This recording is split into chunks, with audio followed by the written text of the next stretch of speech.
not something because we're not using the main one, is it? No? Do we? Okay. Can people hear what was...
Need to use the mic so that they can pick it up. Okay.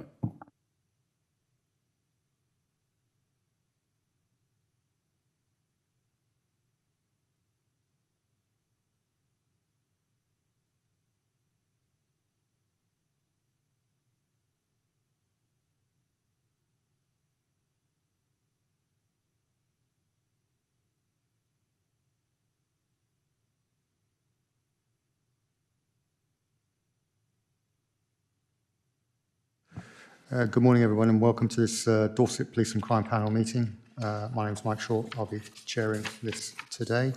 If I could welcome two new members, Councillor Kirby, Councillor Rigby.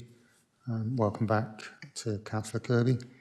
And also substituting today are Councillor Kelly and Councillor Malcolm, whose name Davis. Yeah, sorry about that.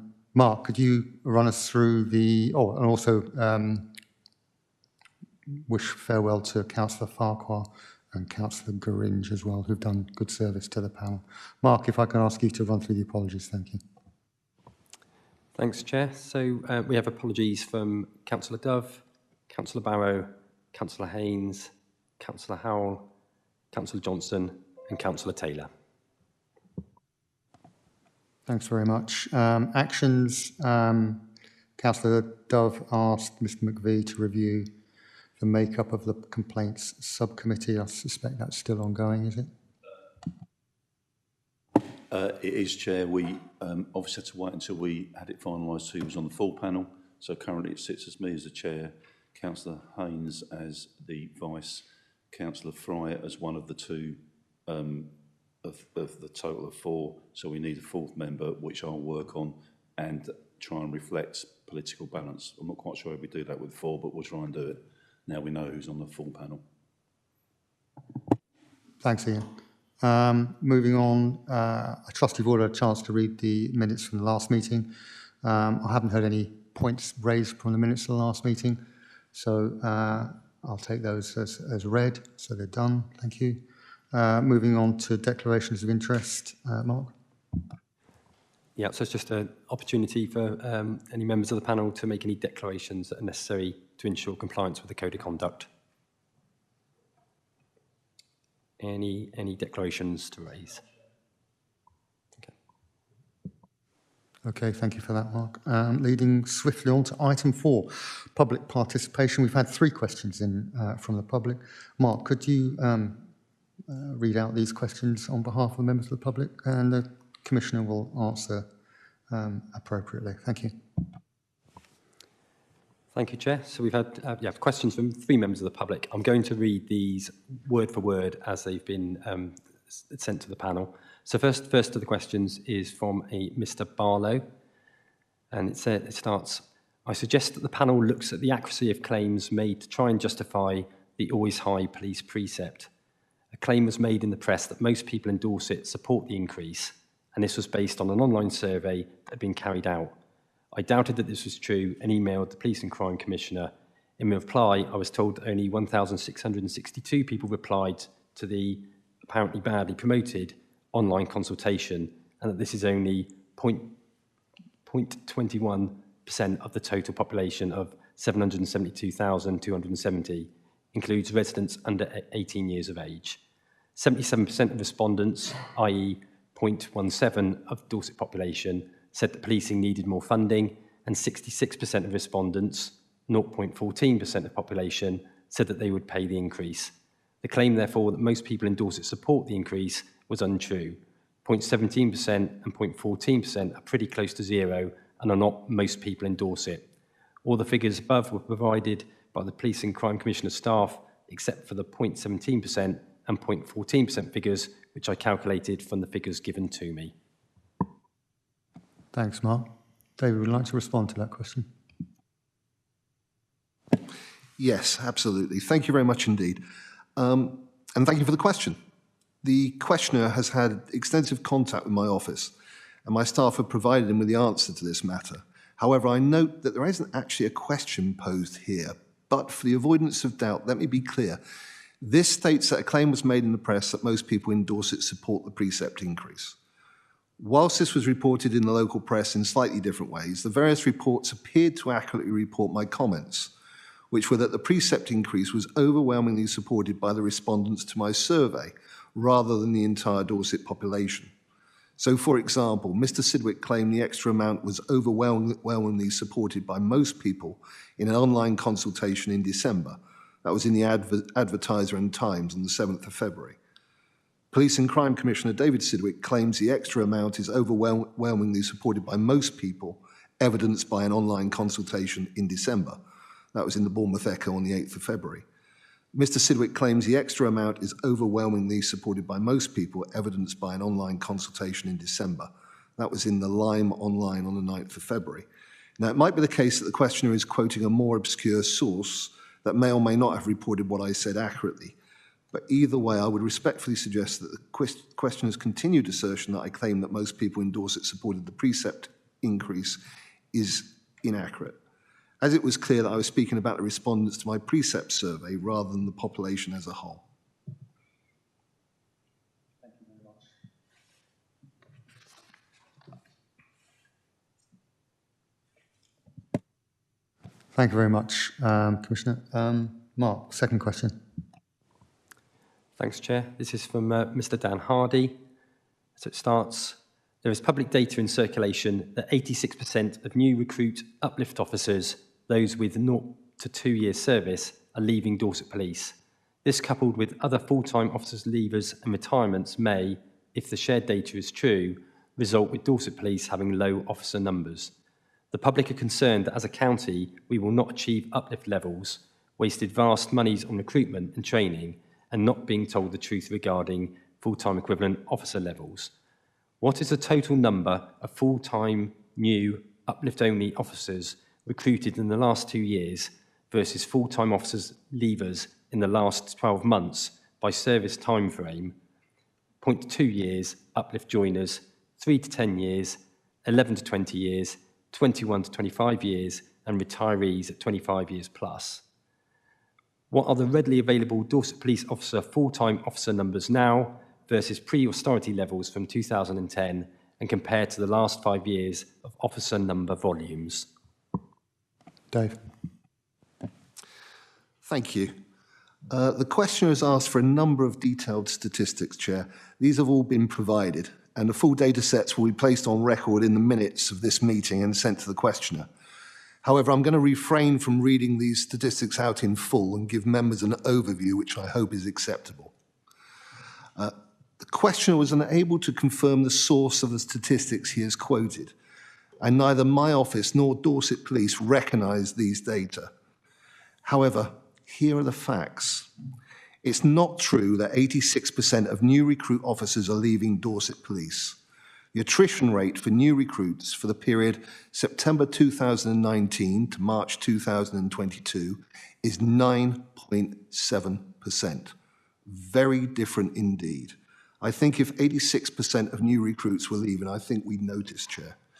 This refers to 27 leavers from 277 recruits during that period. This period reflects the newly implemented PEQF entry routes. That's the Policing Education Qualifications Framework. So PCDA, degree entry, and DHEP, degree holder. The PEQF route is considered more challenging than its predecessor, which was the initial Police Learning and Development Programme. But the student officer attrition rate in Dorset has actually marginally reduced compared to the IP LDP, as it was previously 10.9%. So even under this more challenging system, we are doing better. While some forces have experienced higher attrition rates recently, our low rate is largely due to the work undertaken to support student officers through our Wellbeing and Retention Plan, which was developed over the past year in partnership with student officers' training teams, LPAs, and our academic partner, the University of South Wales. Because we foresaw the importance of this retention, those measures were put in place. And I ought to say on Tuesday this week, I actually attended the second day of a new recruit cohort, and I saw 18 to 37 years in that room, a breadth of experience, a breadth of keenness and enthusiasm. And one of the things that we were emphasizing was the well-being measures which are being taken by Dorset Police. There is a second untruth, that the public are not being told the truth regarding FTE officer levels. The uplift data is published quarterly by the Home Office as part of the Police Officer Uplift Statistics Collection, albeit by headcount, with the full-time equivalent FTE figures continuing to be published biannually in the established Police Workforce England and Wales Statistical Bulletin. Dorset Police believes in transparency on this, and so do I. I'm pleased to confirm what published statistics show, which is that we have met our uplift targets for years 1 and 2 and remain confident with our progress against our year 3 target. These are monitored very closely on a weekly basis and reported monthly to a variety of boards that my office attends. In recent months, the Chief Constable and I have taken the decision to build in flexibility to our recruitment plan to increase as necessary, and in doing so are able to allow for unanticipated variations. In terms of the questions then, firstly, the officers recruited in the last 2 years. In 2020 to 21, we recruited 89 officers, with our uplift target being 50. In 2021 to 22, we recruited 130 officers, with our uplift target being 67. That gives a total of 219 officers recruited in the last 2 years. In terms of officer leavers, a total of 88.3 officers have left between April 2021 and March 2022. This does not include officers who transferred or seconded to other forces. Finally, the questioner has asked about the change in officer numbers in 2010 compared to the last 5 years. For complete transparency, my office has provided these both by head count and full-time equivalents, and for every year since 2010. Now, these are management data, so they might vary slightly from Home Office published statistics, but the downwards trend from 2010 to 2014 is evident, followed by a plateau from 2015 to 2019, ahead of the upwards trend from 2020, aligned to the Police Uplift Programme. In March of this year, there were 1,349 FTE officers in Dorset, over 100 more than 5 years ago, but around 110 less than in 2010. Finally, I would like to take this opportunity to place on record my commitment to all our student officers, whichever route they have joined us on, and to the recruitment, selection and training teams who are working so hard to continue to recruit, support and develop them. Police officer recruitment is currently open. And so if anyone listening wants to learn more about a career where they can make a real difference to the people of Dorset and our communities, whilst earning over £40,000 within 7 years, then do join one of our online awareness events on either 7th or the 14th of July. Please see the Force website for further details. So Dorset Police are very much setting a standard in well-being and have a mission to be tough on crime, put victims first and keep people safe. Come and join them. Thank you, Chair. Thank you very much, Commissioner. Mark, question number 3. Thank you, Chair. So this is from Mr. Trevor Bevins, and it starts, what is the estimated cost of the demolition of the A10 Winfrith building and the further cost of the construction of the planning-approved 3-storey block to replace it? And is it possible to estimate the difference in running costs between the old, to be demolished building and its replacement? And then, can the OPCC and or the Chief Constable's Office give an estimation of the timescale for the complete works programme, i.e. from demolition to occupation of the new building? David. Thank you, and thank you for the persistence with this question. It's an important question. To start off with, though, I should correct an error. To start with, the old HQ building will not be demolished prior to the new build. The plans submitted very clearly show that the footprint of the new building has been designed so that demolition of the existing building is not needed until after the construction has completed. This allows for the officers and staff currently working in the building to continue to do so, without the need for temporary accommodation to be found at additional cost. Secondly, the questioner is well aware that an application to amend a condition to the planning consent provided by Dorset Council has been submitted, and this matter will be heard at a planning meeting on the 20th of July. Therefore, the questioner will know that the final specifications for the building cannot yet be confirmed. Thirdly, the questioner will also know that the Dorset Police and Crime Panel is due to discuss the wider estate's future programme on their agenda today. But for the avoidance of any doubt, I can confirm that the question on cost remains commercially sensitive, and we will bring it to the public as soon as possible. And we will believe we will be able to do that by September. Regarding the timescale, we can confirm the plan is to complete the building by early 2024.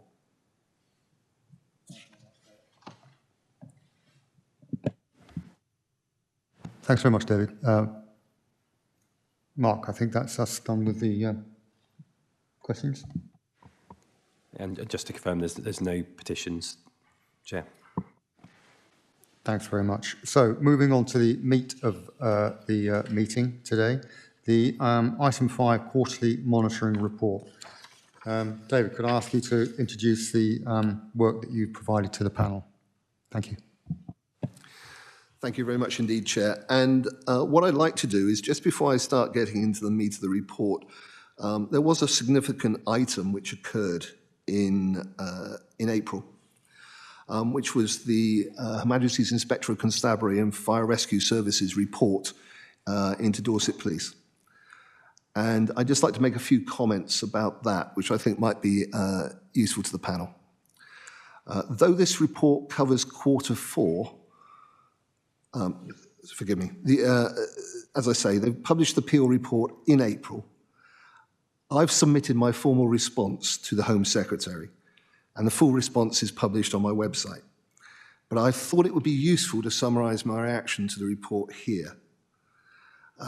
The Chief Constable and I note the conclusions of the report, and it was pleasing to see that in their report, HMIC FRS acknowledged the work of Dorset Police in preventing and proactively tackling crime and antisocial behaviour, as well as its efforts to work alongside partner agencies to challenge the issues that matter the most to our communities.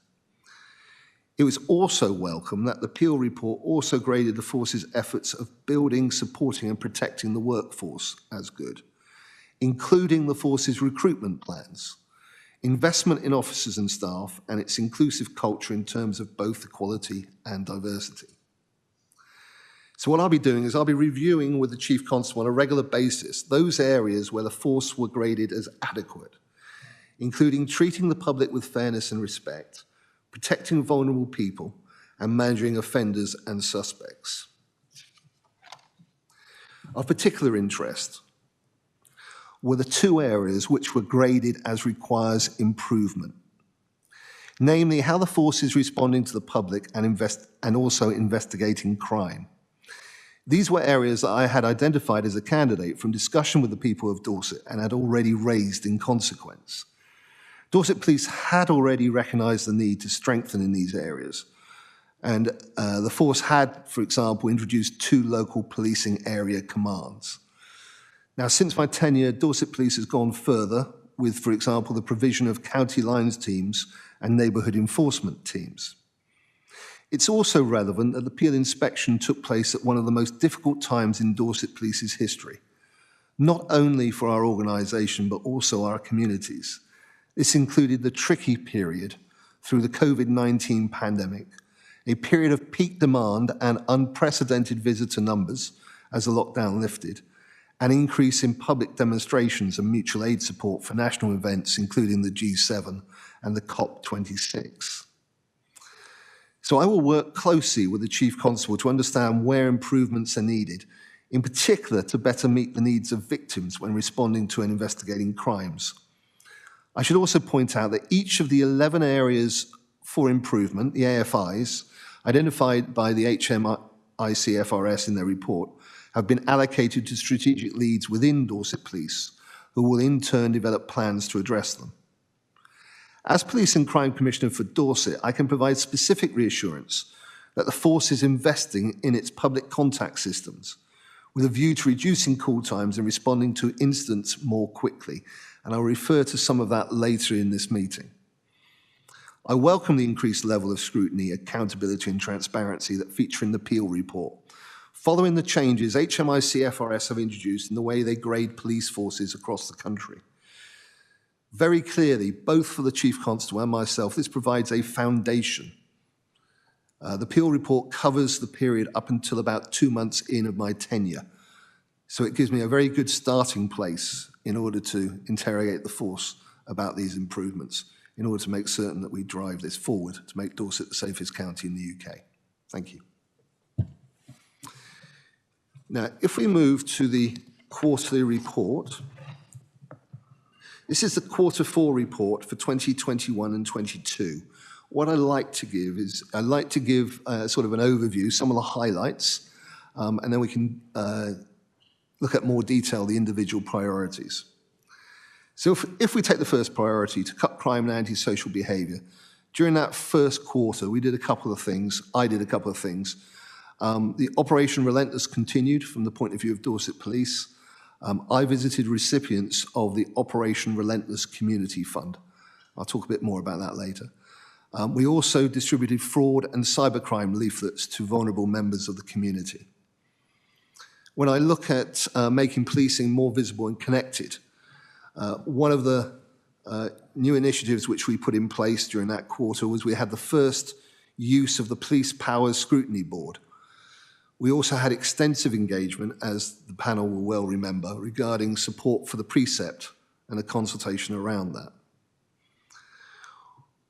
With priority 3, that of fighting violent crime and high harm,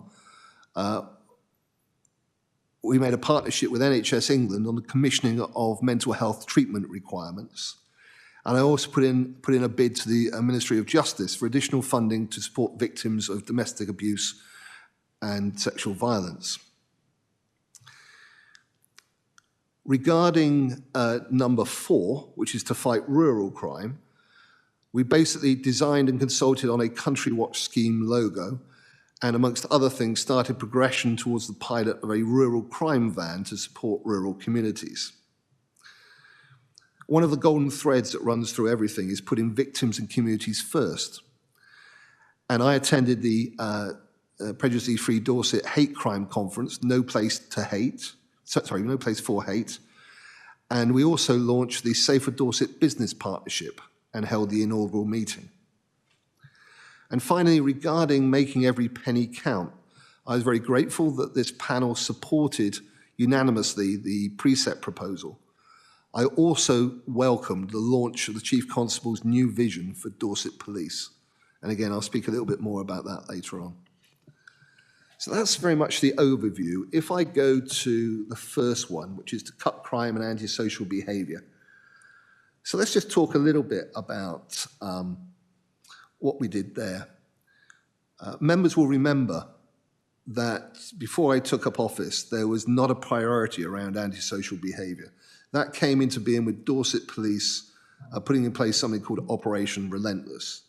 For my part, my office put in something called the Operation Relentless Community Fund, which was able to fund it was able to fund communities and charities across Dorset for the amount of £100 to £5,000 to help drive down antisocial behaviour in their areas. And we had 20 applications, of which we were able to service 10, granting £34,000 overall.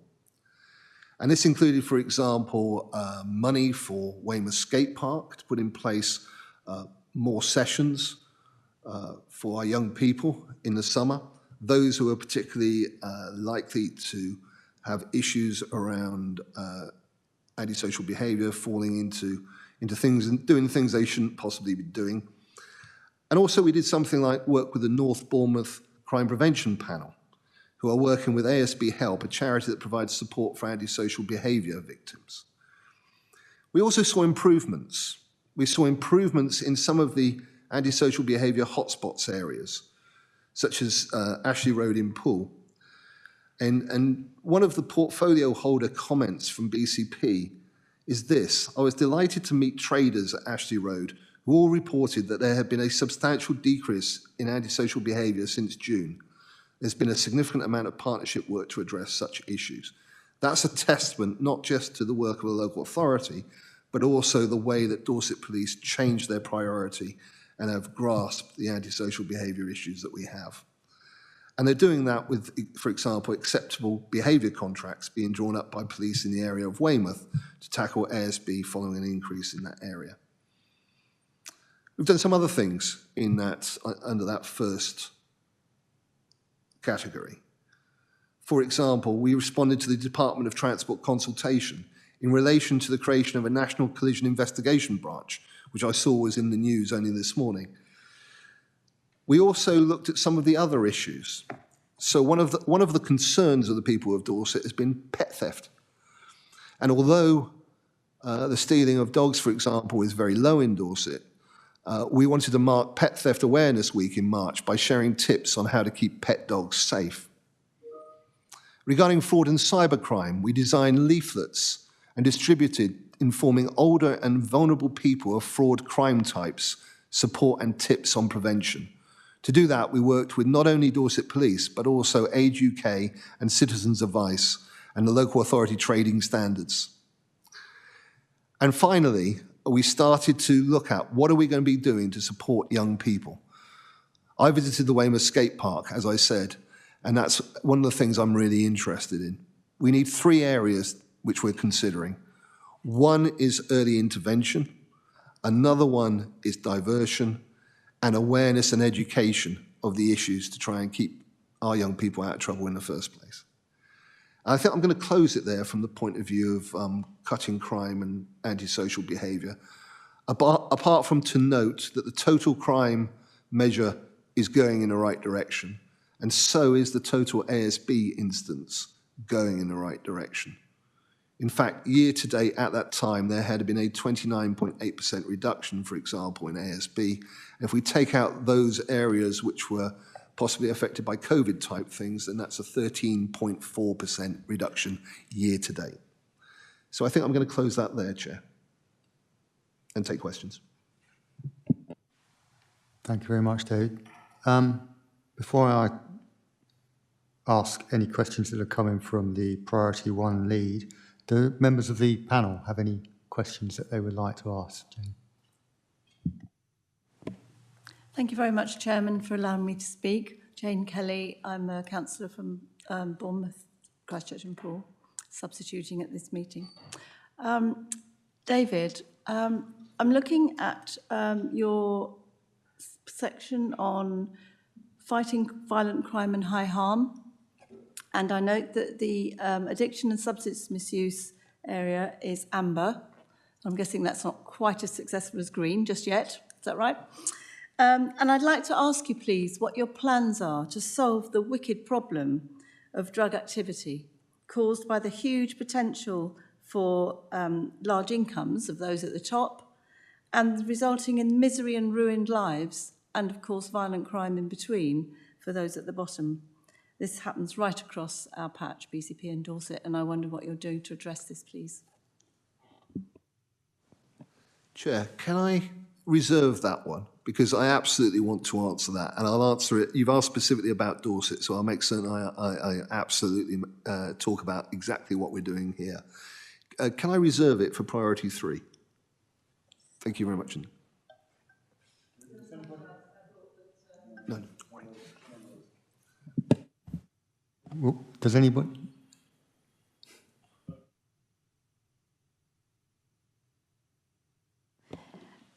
Thank you very much, Chair. Commissioner, road safety, it continues to be a very, very high concern to people in rural areas where the majority of our slightly lower level road safety concerns and collisions occur. There's reference here to the National Collision Investigation Branch. At some point, I would be interested to know a little more about that, and more to the point, how that might address the issues that you and I have discussed on more than one occasion for our rural roads. I don't have to have an answer now if it's either a long or technical question, but I would be interested to know more about that. Thank you. That is a very good question, and you will be aware that I've spent a considerable time coming to see various communities in your area, indeed across Dorset, who have issues around road safety. You're asking how the new investigation branch will fade into Dorset. I think that's a pretty technical one, and I think we're still waiting to see some of the information come down from government. What I'd like to do is take that one away, and we'll come back to you as soon as we've got something. Is that fair enough? Thank you. Ian McVie, independent member. Morning. I've got two questions. One is about the National Collision Investigation Branch.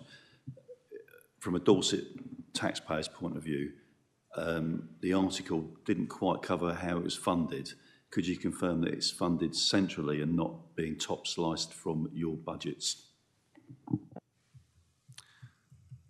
I think I'm opaque on that as well, Ian, if I'm honest. But let's put it this way, I'm going to be flipping grumpy if it's top sliced from our budget. My understanding at the moment is that it is going to be funded centrally, but we will see the detail when it comes out.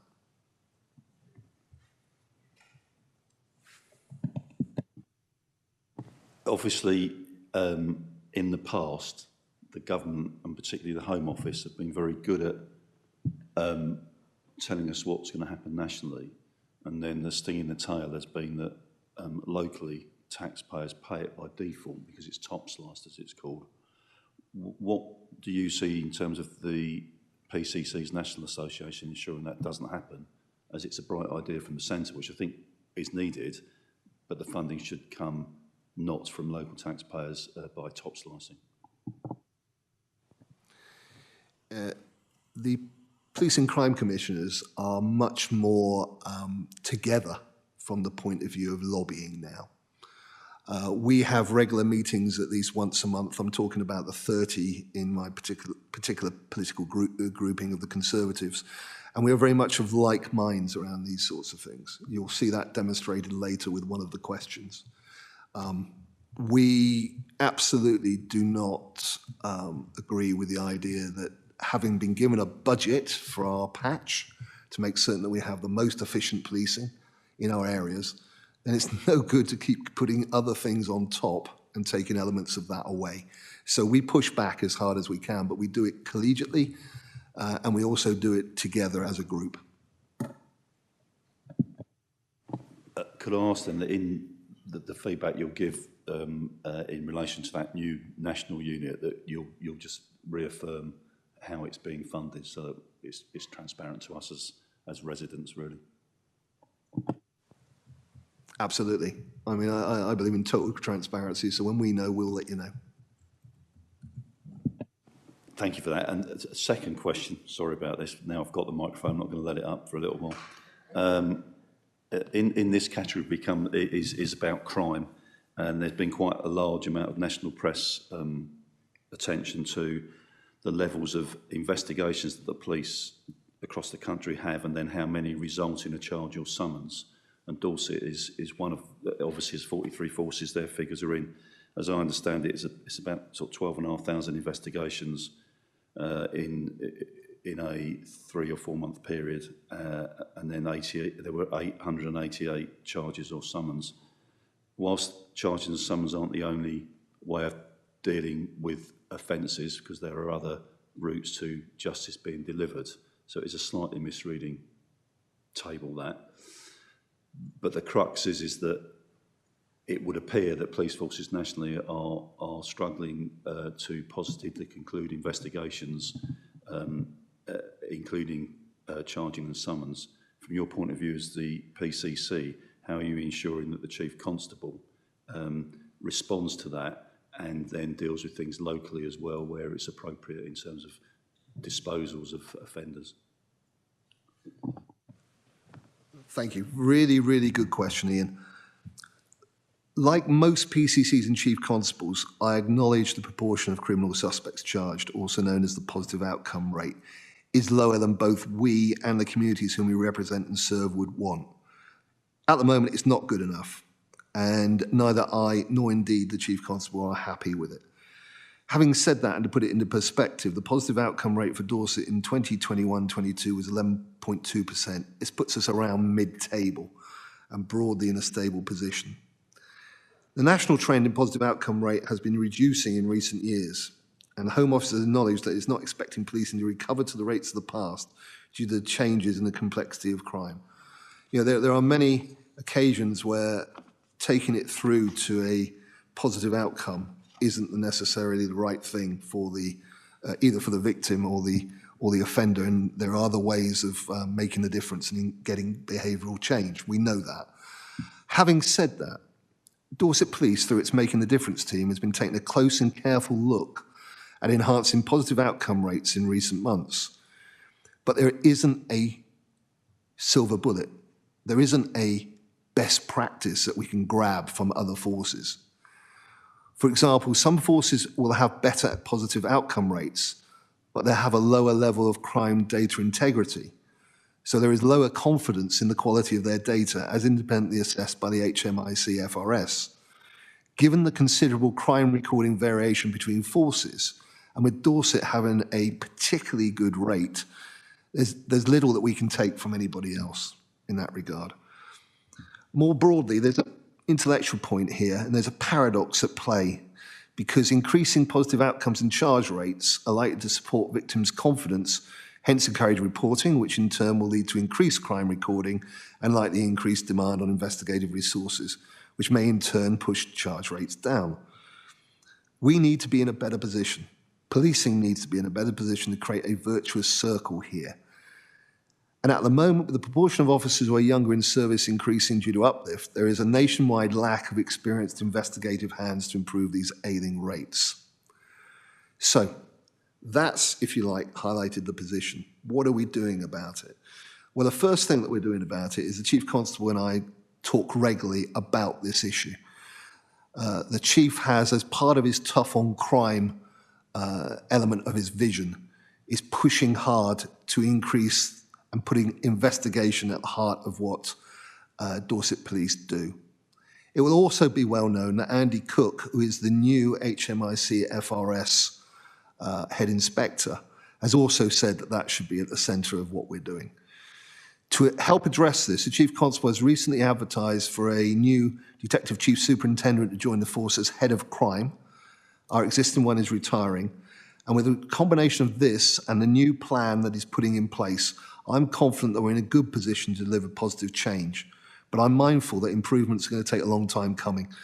You know, commentators say it will probably take years, not months, to see a quantum leap in this sort of thing. But we're going to keep pushing at it. Thank you for that. Chair, obviously, I think it was highlighted by the PCC there that Dorset is not alone in having to sort of address how positive outcomes are done. And I think most probably, as we look ahead, when we look at the forward work plan, I think it's going to, as part of scrutiny, we would want to somehow fill that in, I would suggest, most probably 9 months plus time, because I think it's going to take quite a long time to sort of bring all that together from the PCC's point of view. It's an observation. It's up to you, obviously, as the chair, whether we put that in the plan, but I think it is one for the future. Yeah, thanks, Ian. If you could do that, Mark. We'll put that as a marker for the forward work plan.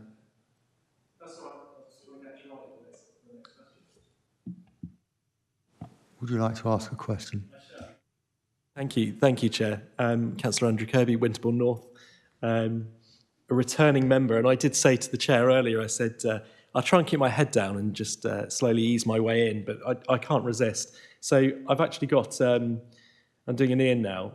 One is just a question around the clarification. So I'm interested in support for young people. I noticed that they're both red. I very much welcome the Commissioner's word around the early intervention awareness, which is fab. Can I just, my first question is around those targets. I noticed we've got a RAG system, but it's red, and I don't know what is good. So with the one where it says support for young people red, that isn't good, or rather, that means that we need to do more work we haven't started in the way that I want to go first. Let me explain, Andrew, because I know you particularly care really deeply and passionately about this area. This is something which I'm very clear that we need to address. I've seen it when I was out. I've got my own back history, which is about supporting young people. And one of the things that we needed to know is what is out there, where are the gaps, what is missing. And so this year we've very much been benchmarking and seeing. I have sat down with the force and asked them to show me everything they're doing with young people. I've sat down with the youth justice system, done the same thing. So what we're now doing is we're now moving to solutions and moving to trying to fill those gaps. And you'll see more coming out over the next year. But this is one of the ones which I said would be a slow burn at the start when I started my term. And now we're starting to get to grips with it. I'll give you one example where we have changed and increased the support for young people, and that is at home, if you like, from the point of view of the Dorset Police Cadets. Yeah, I was absolutely amazed that Dorset was one of the last places in the country to get police cadets. When I took up office, we had 1 unit. We now have 3 units. Our ambition this year is to go to 6 units, and we are going to keep on pushing. And those units are put in places which will benefit from those units, and the young people in them are absolutely amazing. And I look forward to talking to the panel probably in more detail in the future. Maybe I'll bring one of the cadets with me to give you a presentation. What do you think? All right, thanks very much. Yeah, Chair, you know full well I'm going to monopolise this slightly. So yeah, fabulous, no, brilliant. I think obviously I understand that the RAG rating. I think for me it's a case of what actually does good look like, and are there any actual tangible targets? I'm quite aware that it's quite qualitative, isn't it? You know, supporting young people. But I'm pleased that you touched on looking through and looking to see what's out there, and I think that's fabulous. So I think the second part of my question is around how you're ensuring that you're working with partner agencies to ensure that maximum impact and value for money is going on when supporting young people. I think that my concern is that you can get quite a few agencies that are very good at shouting and getting funding through, but it might not be the most appropriate. So I welcome your comments. Thank you. Mr. Kirby, welcome back. That was a very, very perceptive comment and something which my office is very clear about. It's got to be about delivery. So I'm going to hand over to Adam, my Director of Operations, to talk to that.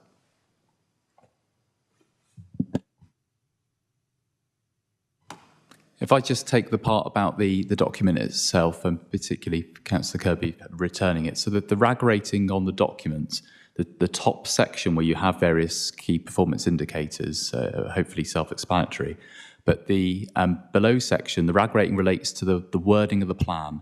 So if you look at the commitments made within the Commissioner's plan, ultimately that assesses on have those commitments yet been met, or are they typically, if they have, they're marked as green or very close to being met. If they're amber, then they're in progress, and in the red, they either haven't started or they're so far from completion. So in terms of the measures for that part of the document, you just have to look to the plan to see what we're trying to achieve. As for the partnership question, I can return to the Commissioner. I'm happy now. Yeah, I think it's the second part of the question would be fab around the how are we ensuring that we're getting the value for money and working with the partnership agencies. So that's the one which is partly why it's still red, because we're making certain that the people who we eventually work with are the ones which can truly make a difference, for exactly that reason. And we are talking to the local authorities, for example. I know the great work that Dorset Council have done with the Harbour project. You know, it's those sorts of things which we're taking into account and making certain that we don't replicate the good work that's happening elsewhere, but we're filling the gaps which need to happen.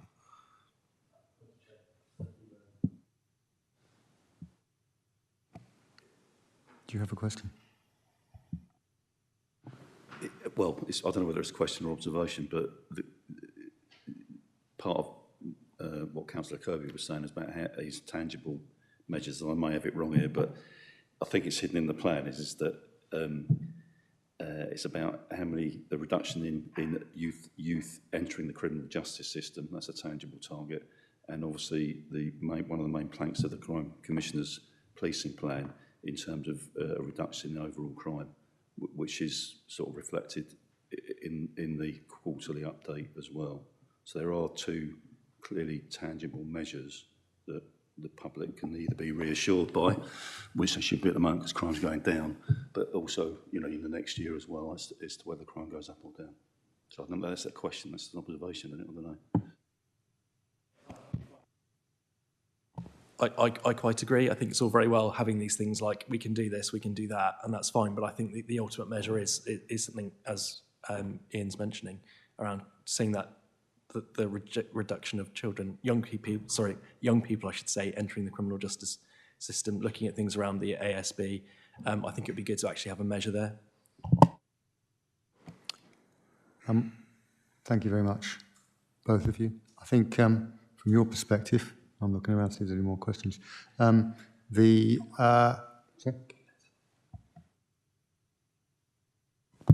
Commissioner, thank you. I note your comments, and Councillor Kirby beat me to the questions on those on young people there as well and supporting young people. I was interested to see the vision of you on your skateboard at the skate park, but I haven't seen any pictures of that yet. My comment to you, and you may well be aware, and your team may be most aware, I worked with the Prince's Trust when I was within the police. And for me, that was a really good source of development for officers or staff, and a really good source of those young people about to go off the rails and need realigning and realise that they actually have this tools for life, but somebody's showing them how to use them. Are you using the Prince's Trust? Are you supporting them? Or is there any mechanism that could be brought into play? Because I think that would help a lot of our young people without a positive sanction, getting them back into life and become valuable citizens. Thank you. So I, first of all, will reassure Councillor Fry that he will not see me on a skateboard. My sense of balance isn't up to that, I'm afraid. Regarding the Prince's Trust, I see that as an immensely valuable organisation for the good work that it does. It's one of the elements in the mix which we're looking at. Basically, we have, on the wall of my office, we have a complete list of who we think could help us, and we're now filtering it down to what the gap is and who is best placed. So they would be part of the mix. But thank you very much for the question. Thank you very much. I think a couple of actions that fell out of that, potentially. The top slicing, if you could come back to us at some stage or other when you identify whether the national, help me out, Ian? National Investigation Board will be funded, or how it will be funded. I suspect it will be top slicing. And the other one was benchmarking, which Ian also highlighted the two areas that you could possibly use in your annual report next year as a success. Okay. So moving, I have three questions from Councillor May. 2 seconds. It's just a point of clarity. My one was that at some time in the future, we would want to see how the PCC is working with the force to improve positive outcome and or diversion rates, because that is the crux of the current national sort of media interest, but also locally. There are areas that the PCC has identified that it wants to see improvement. So I think it's a forward work plan, that second one, not just a general update. Sorry. The forward work plan is there, what you just highlighted. And the other two that you mentioned, I think we could, certainly the first one, top slicing, you'll come back to us on that, brilliant. And then the business of actually benchmarking, as Andrew Kirby was pointing out, it would be useful to see something like that in the annual report next year, if we could put an action on that as well. Thank you. So I've got 3 questions from Councillor Haynes, who unfortunately couldn't make it today. I'm going to quickly zip through them because I'm conscious of time, but she's taken the effort to write to me, so therefore it's only right and proper that I read them out. It is good to see a general downtrend for burglaries, including non-dwelling. There has, however, been in the BCP area an increasing number of posts on social media on theft from cars.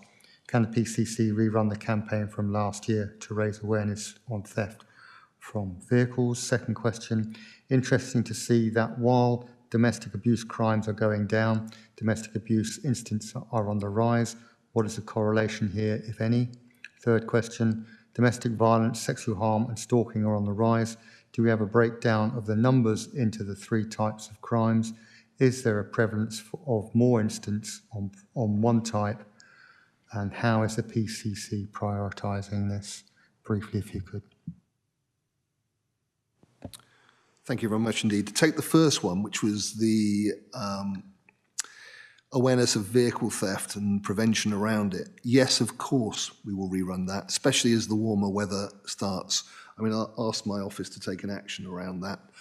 I will work with the force to ensure members of the public are reminded to close their car windows, lock their car doors and their boots as part of the Remove It, Lock It campaign. And it can only take literally a second. I know a friend of mine who actually left their boot open whilst they quickly dived in the house to pick somebody up to find that their boot had been emptied by the time they got back to the car. So it can literally take a minute. The advice from Dorset Police is to always lock your vehicle, even if you're just popping somewhere for a few moments. Close windows, sunroofs and convertible roofs when parking in the summer. Always park in attended car parks or a well-lit area. Think about where you're leaving your vehicle and if it will still seem secure if you are returning after dark. Don't leave anything on display, and that means anything. Even small change kept for car parking can be enough to entice some thieves. And the expense of a broken window is not justified by the small amount of change, if you see what I mean. And also fit and use an improved alarm immobilizer or use a steering lock. Most cars come with them these days, but there may be some where you need to have a look at it. So it's really, really important, the prevention piece. We will take that forward. Now, questions about domestic abuse crimes and versus domestic abuse incidents, and then the concomitant question about sexual harm and stalking. If I may, I'm going to take these questions in a round. Domestic abuse can happen amongst people of all backgrounds and ages, and although it is mostly committed by men against women, victims can also be male, and abuse can also happen within same-sex relationships. It doesn't have to be physical to be prosecuted. We are very now aware of the issue of coercion and control, which can go on for years without progressing to violence, but can be literally as destabilizing and damaging to the individual. It can include any behavior deployed by an offender to obtain control or power over another. And as I said, emotional abuse can be as far harmful as physical violence. But domestic abuse is not a specific offence per se. However, the term can be applied to a number of offences committed in a domestic environment. And the domestic nature of the offending is an aggravating factor because of the abuse of trust involved. Victims will know and often live with or have lived with the perpetrator, and it's going to be a continuing threat to the victim's safety and to the safety of those around them. So they're not crimes in their own right, but are crimes of various types that have a DA flag attached to them in the police crime recording system as a potentially aggravating factor. So there's no correlation between DA crimes and incidents. The increase in DA incidents noted here is partly a recording issue due to the increased use of the domestic abuse flag in multi-agent risk assessment conferences, or MARACs. The rationale for this is to better understand the range of occurrences of domestic abuse which partners now have, and so are currently considering whether these should be, excluded from the total. Separately then, sexual offences, harassment and stalking have all increased between 2020 and 21 and 2021 and 22. This is partially due to the pandemic, as this may reflect a diminishing in the level of reporting in 2020-21 rather than a decrease in the number of offences. Like many other underreported incidents and crimes, we continue to actively drive up victim confidence and reporting levels. It is much harder to report these sorts of offences. And it is, dare I say it, with something like domestic abuse, harder to report this in a rural environment than it is in an urban environment. And that's something which we are very keen to keep driving forward to get more reporting. The breakdown of these three crime types shows broadly comparable increases. So there's been a 12.6% increase in sexual offences between 2021 and 2021-22. For the same time period, a 15.4% increase in harassment and a 14.4% increase in stalking. In terms of how I am prioritising violence against women and girls more broadly and including these items. So what have we done? We've spoken about this at length. I have had a challenge in with Dorset Police around particularly elements connected, which were referred to in that terrible death in London by that Metropolitan Police officer, to satisfy myself that both internally and externally, the force is taking seriously issues such as transferees, monitoring of our internal staff, but also broadly things like stalking, to make certain that we are benchmarking best practice and adopting it.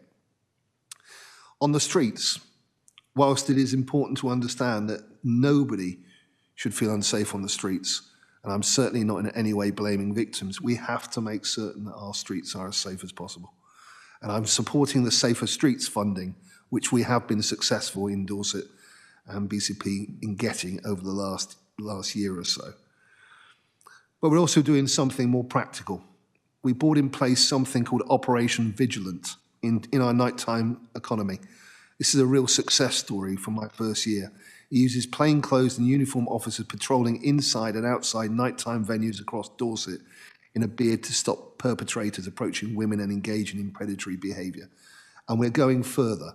We're looking at what measures we can take in order to drive out misogyny generally in our society, and particularly amongst our young men. And some of those things are coming to fruition, and I'll bring more news about those in the future going forward. So I hope that's given you a pretty extensive sort of answer for those two. Sherry. Councillor Sherry Justice and the Hillforts and Upper Terence Ward. I should have introduced myself earlier. Can I just come back with a couple of supplementaries on that? And thank you very much. That's a very thorough answer to those questions. We saw an increase, a spike in, or we saw an increase in domestic abuse of various kinds immediately after the end of lockdown. Do we know yet whether that increase was a spike, and or has that become the new normal? And my second question is, while I've got the microphone, you've talking about the nighttime economy, and I'm glad to hear what you're saying. Is there anything that that the police could do to talk to people who work in the nighttime economy, such as bar staff and bouncers and so on, to alert them to the fact that that they can have a very important role to play in this, in making safe spaces for women and girls, and being someone to whom women and girls can appeal for help. Those two questions. Thank you. Thank you. If I can take the second one first, that happens anyway. The police have a good relationship with the nighttime economy staff across our county because we are such a tourist area. But what I'm trying to do is I'm trying to gain awareness, and I've talked to both the local authority, the community safety portfolio holder for both Dorset and BCP around this, and the concept of there being a hygiene rating, if I can put it that way. Like you have a hygiene rating for restaurants, you should have one for nightclubs, pubs, and bars as well. And there is one which is basically run by the National Chief, basically run by the police. And that's something which I'm raising awareness about and I like to bring in. And that has a specific module. And I think this is the difference. This one has a specific module which looks at, is your establishment safe from the point of view of violence against women and girls and what you're doing about it? So yes, that is all going on, but it's really a good question. The first one about the spike in domestic abuse numbers, I'm going to defer to my chief executive on this one because we've talked about it and he'll have the detail more than me. My understanding is that we didn't have a spike in domestic abuse crimes. We had a spike in incidents beforehand. But, you know, let me just check.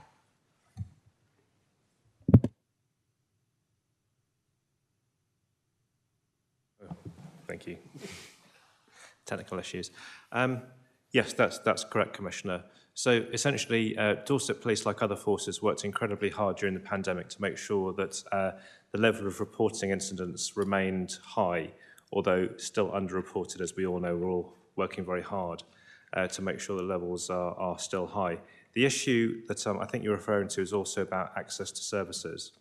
So during lockdown in particular, it was difficult for those individuals who've been a victim of domestic abuse or domestic violence to access services. And so referral rates to those services reduced. And then when those services started back after the pandemic, there was a spike in people who had a backlog getting access to those services.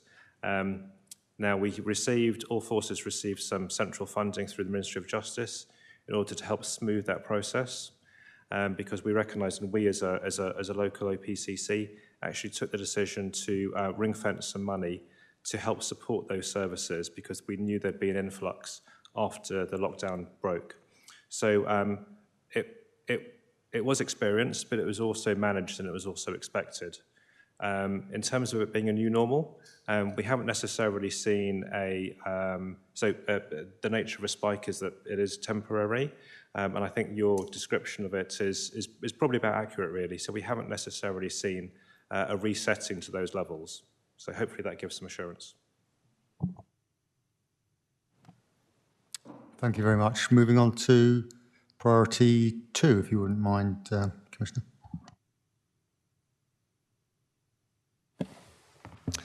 Thank you very much indeed. Priority 2 is very much about making policing more visible and connected.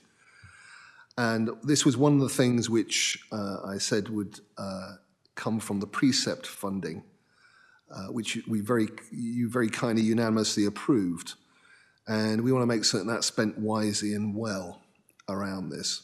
We know that our number of full-time equivalent police officers has gone up. I'm not going to revisit the answer to the question which was given earlier regarding that. Some of the areas that I'm really interested in here is the issue around the 999 calls being answered within 10 seconds. So I will spend a deal of time on that, and I'll do that in a moment. But there's a couple of other things I wanted to make members aware of regarding this. We now have a much closer connection with our elected representatives and the Office of the Police and Crime Commissioners than we've had in the past. So from the point of view of, for example, both area authorities, I meet with the leaders and the chief executives on a regular basis. We did that particularly across Q4 in order to make certain our planning for the summer was in place. And you should see the benefit of that this summer. We also have a much closer collaboration with, for example, the community safety partnerships. I know that both of them actually acknowledged the policing crime plan and had it embedded as part of what they have taken forward as well. I was with, for example, the Dorset Community Safety Partnership only this week, talking to them about strategic issues. And then we also have, at the top level, our elected representatives, our members of Parliament, again, in a way that is different than what has happened in Dorset before. I now have bi-monthly meetings with all the MPs in order to make certain that we are serving the needs of their constituents in the way that we should be. The other thing that we also did was, during this time, we worked very hard with the Force on the Estates Future programme, and you'll hear more about that later on as it's part of a substantive paper. So if I can just turn to the 999 calls.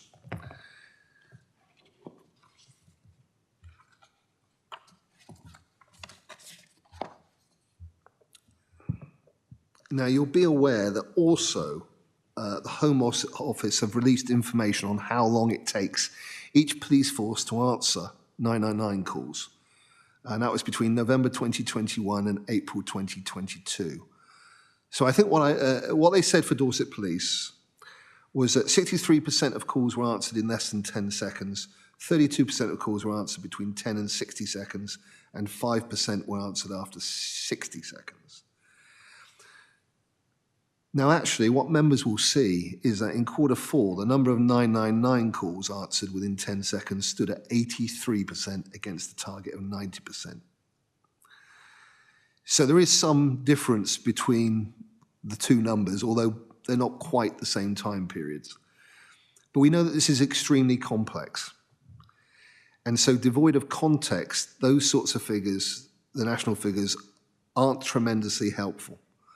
They don't take into account the time taken for the national call operators to transfer the call to Dorset Police. So I don't know if it's known by everybody, but for example, I think it's BT. Yeah, BT actually run the call, the initial receipt of the call, and then transfer it on to Dorset Police. So it doesn't take that into account, which can vary across the country.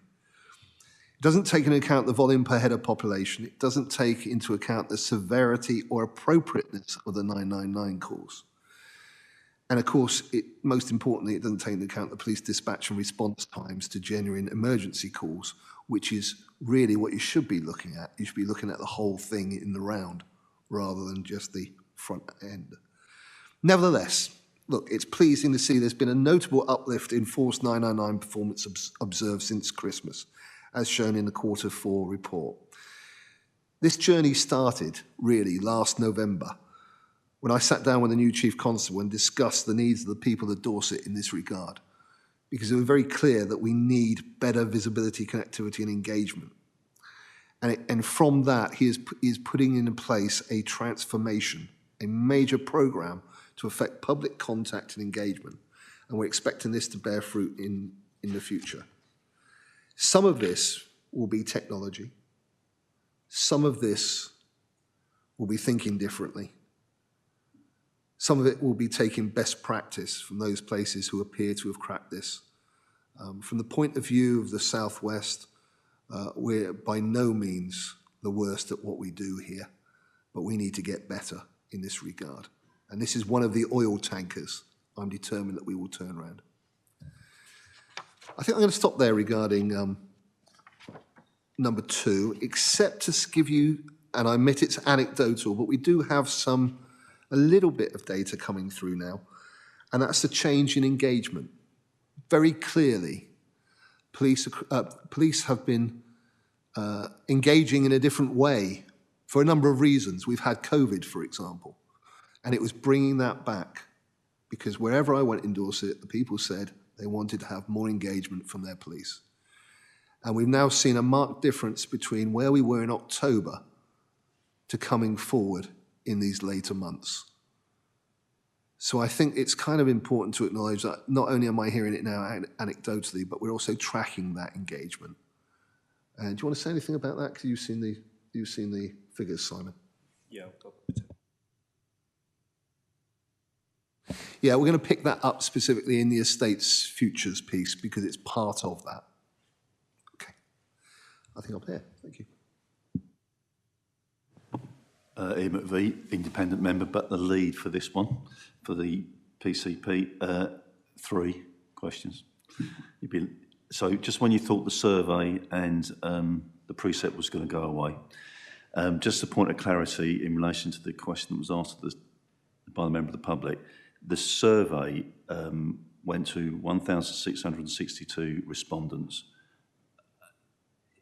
As I understand it, in terms of the standards that sat around the value of surveys, that is a good number to be a representative response from the wider Dorset public. I'm looking at the ops manager for the answer to that. Yes, that particular figure is statistically significant at the 95% level. And that's not you marking your own homework, just for clarity again, that is a national held view. No, that's statistics and mathematics, yeah. Okay. Right, we'll move on from that then. The second thing is the use of Police Powers Scrutiny Board. Obviously, the first one's taken place. For the public, can you confirm, Commissioner, that the minutes of those are going to be available through your website? I believe they already are, but I will certainly double check. It's just for clarity again, in terms of transparency. My understanding was were, and obviously this is our opportunity on behalf of the public to confirm that that will be the case. So we'll take that as a yes.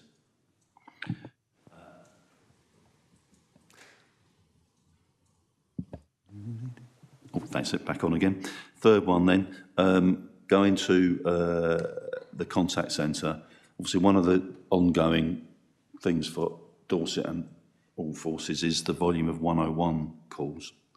And many months ago, there was quite a lot of national information coming out from the government that there was going to be a new 101 contract, and it was going to solve everyone's problem, and it was going to, in particular, divert from the police calls that were non-police matters. So the question's 2 parts. 1, what's your understanding of where the contract is? And 2, has there been any difference in terms of it reducing the number of calls that aren't police related? Because that was the main running reason that the government were going to do it, albeit top slice you. So just to go back to the use of police powers, they are on the website. Those minutes are there. Regarding this, I haven't heard any more about the grand plan, about 101. What I can tell you is what we are doing is we are putting a considerable amount of resource into understanding our demand here in Dorset. We've started that. I can tell the panel that I have specifically written actually to the Prime Minister because he had an interest in the mental health demand on the force. And I have actually written to him with some initial comments on that and some initial numbers. The force itself is doing quite a significant amount of demand mapping now in order to try and get an understanding of it. Regarding that particular national initiative, I have heard nothing about it. I don't know if any of my staff do. No, they are nodding. They are nodding in the negative in the same manner. So that's not the white hope. I think we have to deal with it here in Dorset in the best way we can, and that's exactly what we're trying to do. Could we ask in the minutes that there'll be a reflection of where that contract is, even if it is that the government have forgotten about it? And I think that will just cover that and square that off, if that's okay. Thanks, Ian. Anybody from the panel got any questions they'd like to ask on priority 2? No? Then, yep, Chris. Oh, thank you, Chair. Councillor Chris Rigby, Winton East. It's just building on the 101 question a little bit, actually. Most of the residents that I speak to who want to ring 101, a number of them are not direct victims of crime, but want to report something which they've witnessed. A lot of that being, for example, drug dealing, which they see on a regular basis. They tend to not want to stay on the phone for that 10, 15 minutes to actually report it and fall back to the web reporting of it. Yet all the web forms which they have are geared towards victims, so they find it quite difficult. So I tend to give advice to email. Is there a way that a campaign could be put in place to support witnesses of crime to contact the police in a different way to report that? Chris, this is really, really good timing because for those residents who just want to report in that manner, I'll say a couple of things. Number one, you're absolutely right. Emailing is the best way of doing it. So if they want to email 101, that's the best way of making that report. All those reports are picked up and all that intelligence is used. Let me reassure people about that. But the second point is there will be some people who want to do it in a different way, actually do want to physically phone. And for them, I would suggest the Crime Stoppers is the way to go, because again, all that is picked up, particularly for something like witnessing drug deals. I can understand that may be a reticence in order to report without being anonymous, and Crime Stoppers also provides that solution as well. So you will see more about this in the very near future, as there is a campaign coming forward in order to make noise about exactly this issue. And exactly on drugs, which is something that I care deeply and passionately about in order to make certain that we fix it. So thank you. Thanks, Chris. Thanks, Chris. Good question. Moving swiftly on then, if there's no further questions on priority 2. Looking at priority 3, fight violent crime and high harm.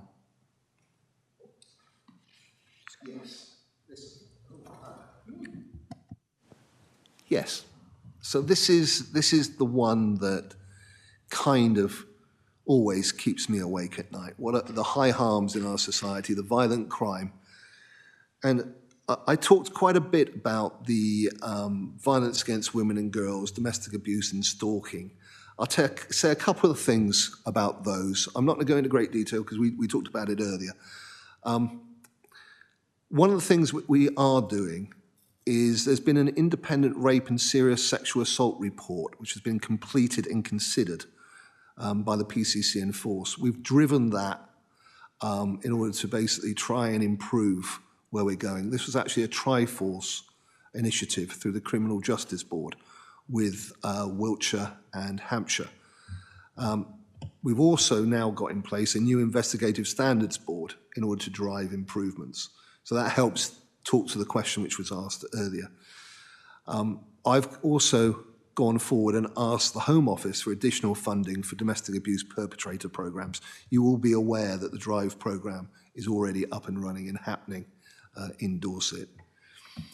What I want to talk about a little bit more, though, is I want to talk about the addiction and substance misuse side of things here. We know that the From Harm to Hope 10-year drug strategy came out in December. We know that within that, Dorset was highlighted through Bournemouth as being one of the top 10 towns in the country for opiate and crack cocaine use. We have an issue that we need to address here, not just with those drugs, but with the illegal gateway drugs below them. So what's happened is, for the first time ever, and it wasn't possible before, but now we have 5 PCCs in the Southwest who are like-minded, who have come together, and basically what we decided to do was have a priority to tackle the cross-border drug supply. We had a priority to make the Southwest uncomfortable for drug dealers and antisocial drug takers, and that was enacted in Operation Scorpion. So I'd like to talk a little bit about that, because that actually was in March, which fits exactly into the timing for this, this report. So we've come together to make this a hostile environment. The chief constables have gone away. They put their plans together.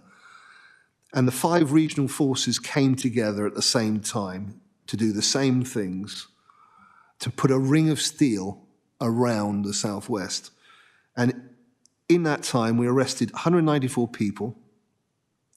We took suspected street drugs off the streets to the value of over £400,000, plus £131,000 worth of cash. So somebody had a really bad day. This occurred in the second week of March. We also seized 3 vehicles, high-value items of clothing and handbags, and disrupted 21 drug supplies in the supply rings in the southwest.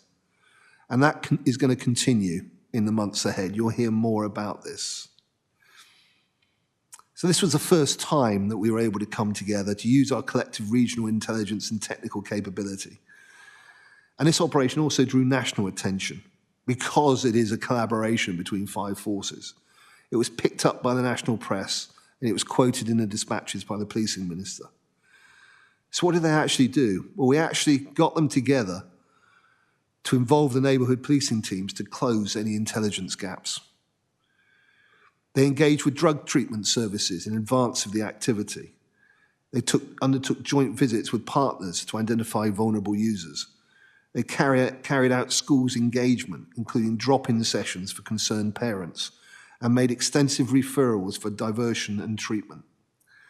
And we had some specific highlights for Dorset. A vehicle from Merseyside heading for Bournemouth was tracked and stopped. 3 people were arrested, and approximately £10,000 of heroin and crack cocaine was recovered from the vehicle. We executed 17 warrants with 46 overall disruptions across 6 county lines. Criminals don't see county borders when it comes to drug supply and dealing activities, and now neither does the Southwest. But you asked me another question, Jane, earlier, and I know why you asked me that, because of the area that you're councillor for and the passion that you have for that area. And that was, what are we specifically doing in Dorset? So there's 3 things. One is you need tough enforcement. I've talked about that a little bit. I'll talk about it again in a sec. You need effective rehabilitation and you need impactful education. The second 2, I'm working extremely hard as the co-chair of the Addiction and Substance Misuse portfolio in order to drive changes with the government. One of those, the effective treatment, we will be getting into Dorset significantly more funding. And I'm working with the Director of Public Health in order to put together a local drug strategy partnership, which you may be aware of. And that will look across the whole of those 3 things. But obviously the money, the big tranche of money comes in for treatment, and that's one of the things that we'll be looking at specifically. Impactful education. I was talking to the Home Office 2 days ago about their new white paper, which is coming forward, which will have new sanctions for people who possess drugs. The idea being that we're going to try and change behaviour in order to move away from the negative issues which are happening with behaviours and the impact on communities.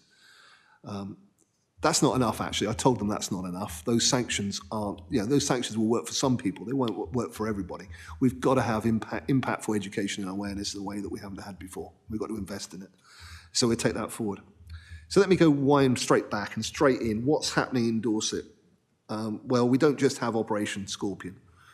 I'm leaping ahead a quarter, so you'll hear more about it next month, but we launched something called Operation Viper. And that is using the neighbourhood enforcement teams in order to crack down on county lines and drug dealings in our area. I went and observed the first day that they were in action. On that first day, they took 4 nasty so-and-sos off the streets. They went through a front door and they found over £100,000 worth of drugs in there and took them out. That has been going on regularly ever since. You'll see more about it. But it happens now regularly. There is 2 weekly reports that the chief receives, which he passes on to me so I can see the success of Operation Viper. And that's a significant change from where we were before I took office and the new chief came into into operation. Thank you. Thank you very much. Does anybody have any questions? May's not here today on that subject. Then we'll move on to priority 4, fight rural crime. Thanks.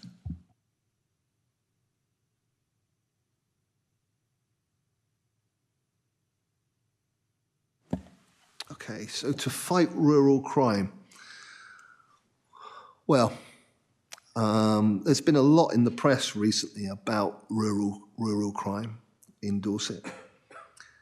I was very clear before I took up office that we had amazing officers in the rural crime team, but there was only 2 or 3 of them. That needed to change, and I think that is the big news, which some of it occurred during this time frame. Again, it was topped off in the following quarter. But there has now been, as the people of Dorset wanted, a sizable increase in the rural crime team's numbers. We've increased it by 400%. We've gone from 3 to 10 in the actual rural crime team, and they're going to be supported by more officers coming forward. So I'm very clear that the ambition to support rural communities with improved service is well on its way to being delivered. Again, I've seen some of the successes they've had, which hasn't hit the press. I've been out with them and seen them operate, taking down poachers, for example. And I want to make one point here, actually, as this is a public forum. The rural crime team has always dealt with rural crime, wildlife crime, and heritage crime. And they will always deal with those 3 things. I think that's important to be noted. But we've gone further forward. We now have a rural crime reduction board in place with stakeholder partners, which is looking at issues around rural crime and how we can drive it down in our rural communities. We started discussions regarding the piloting of a rural crime van, which would basically be able to reach hard-to-reach areas in order to support them, particularly those who have been victims of crime. I've blogged my commitment around rural crime. I've specifically blogged my commitment around wildlife crime, and I've taken part in multi-agency operations and seen what happens with our colleagues in Wiltshire and Hampshire in order to make certain that we don't have any border issues and we work across borders in order to address these particular sets of criminals. Regarding fly tipping, that's a bit of a running sore that we need to address going forward. I understand completely how upsetting it is not only to have a huge amount of stuff dumped on your land, but also to have to pay for it to be cleared up. I'm talking to my PCC colleagues to try and understand if there is anything that we're missing, if there's anything else that somebody elsewhere is doing that we could adopt, which would make it better in Dorset. And we're also talking to our partner agencies in order to try and bring forward other measures in order to try and address that scourge which occurs. I think I'm going to leave it there for that. Thank you. Les. Commissioner, thank you for the update. It's very, very helpful. Appreciate that. A couple of points. The rural resources, is that simply officer numbers in post? For your rural resources, is that simply officer numbers in post? I've got three or four points here. If so, what are the markers to the team's success, please? Fly tipping it's rewarding to see cases come into court with the positive outcomes. What else can we all do to reduce fly tipping there? And the rural van, I welcome this, and I think it is, but what is the remit and its aims and objectives, please?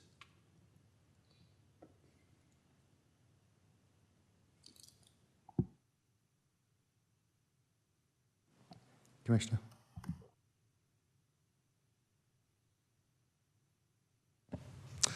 So first of all, rural resources, you asked if that was officers. It's more than officers. I'm also determined that they have the resources they need in order to do the job they do. And I've discussed that with the Chief Constable in order to make certain that not only is it the actual officer, but they've got the necessary equipment. And it was something I talked to with the rural crime team, both before I came into office, but since I came into office, as to what did they need. When I was on that poaching operation, for example, I said the same thing. Where are the gaps? Can you make certain that you ask for what you need? And it's something that I will follow up with the Chief Constable on regular occasions to check that the rural crime team have what they need. And obviously I'll go out with them again. So I think that's a bit of reassurance around that. Second question was, remind me? What are the markers to achieve success with that? Well, broadly, there's two markers. One is the reduction in rural crime. I'd like to see that. The other reduction is the confidence of the people in the rural communities and what they see around that. I'm just going to ask my Chief Executive if there's anything he'd like to add to that. No.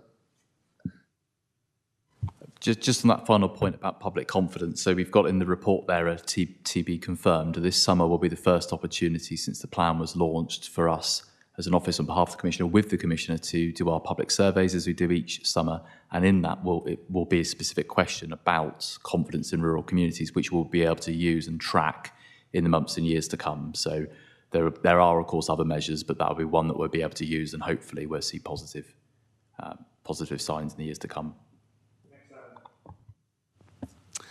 And the last one was about the rural crime van. That's a very operational question. So I'm not going to answer it. What we'll do is we'll try and get it answered for you, Councillor Fry. We'll ask the police on that one. Thank you. From a layman's perspective and also from the public's perspective, can you just remind the panel as to what is rural and what is conurbation? Where's the demarcation line? That's a hard and complicated question. It's one of the things that the Rural Crime Board will be discussing. Broadly, there's two answers, because there's two sets of crime that I think about. When I consider rural crime, I consider two sets of crimes. I consider the set of crime which is more pertinent to the rural community. So there we're looking at things like, for example, wildlife crime, poaching, hare coursing, that sort of thing. We're looking at the issue that we saw with protected birds, which were killed. That is very much a rural crime. We're also looking at things like farm theft. But there's also some crimes which we know are more felt in the rural community. A classic example would be that of domestic abuse, which the National Rural Crime Board actually did some work on a few years ago and found that people took much longer to get help if they were in a domestic abuse situation in the rural communities. So we're going to try and look at both of those facets. One of the problems we have, and I'm going to pass across to my team here on this one, is the actual flagging of rural crimes and how it's measured. So I think I'm going to pass to Simon on that. So Simon Bullock, my Chief Executive. Thank you, Commissioner. So as the Commissioner's mentioned, the rural crime team is actually the Rural Crime, Wildlife and Heritage Crime team. And if you look at the Home Office counting rules for recording crime, there are specific crime types for rural crime, for wildlife crime and for heritage crime. So broadly speaking, we've got a very good understanding of what it is that team should be looking at and the benchmarks that we should be looking at in relation to those reductions of those particular offences. The Commissioner talks about some wider points though, and it's the rural crime team specifically will address some of those issues, but it's about engagement. But some of those activities, for example, Commissioner mentioned domestic abuse reporting, that will more likely be picked up through the violence against women and girls work as opposed to the rural crime work per se. It is complicated, but hopefully that makes sense. Yes, thank you very much. Any more questions? No? Moving on to priority 5, you'd be pleased to know that you have a new priority lead. Councillor Chris Rigby has volunteered to step into the slot left by George. So not that we'll ask Chris to ask any specific questions on this area at the moment, because he's just getting his feet under the table. But priority 5. Thank you very much indeed. So this is a thread that goes through everything that is done. And there's a number of issues here which I'd like to raise the attention of the panel. One of the big things which I think everybody's aware of, the criminal justice system recovering from COVID, there has, to be polite, been lumps and bumps in that system. From the point of view of Dorset, the Crown Court has recovered well. The Magistrate Court has been had some challenges. And so during this quarter, I joined with my Wessex counterparts, the Wiltshire and Hampshire PCC. We're in a Wessex criminal justice system to write to the Ministry of Justice and Home Office regarding those delays and challenges. Now, I am pleased to say that it is moving forward. They are getting to grips with it, but that local delivery needs to be improved, and I thought it was necessary in order to give it a bit of oomph and get some top-down attention around it. The Dorset Criminal Justice Board, basically we're moving that forward in a number of areas, and one area that I will highlight, I touched on it earlier, was the issue of rape and sexual offences. People will know that there are concerns around the number of rapes which were actually brought to conviction.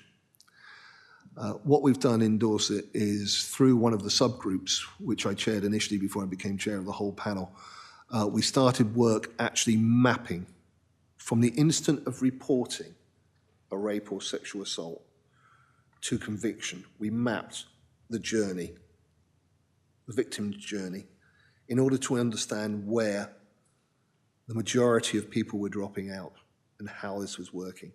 That is work in progress. We've seen the first numbers, but now we're trying to get to the reasons.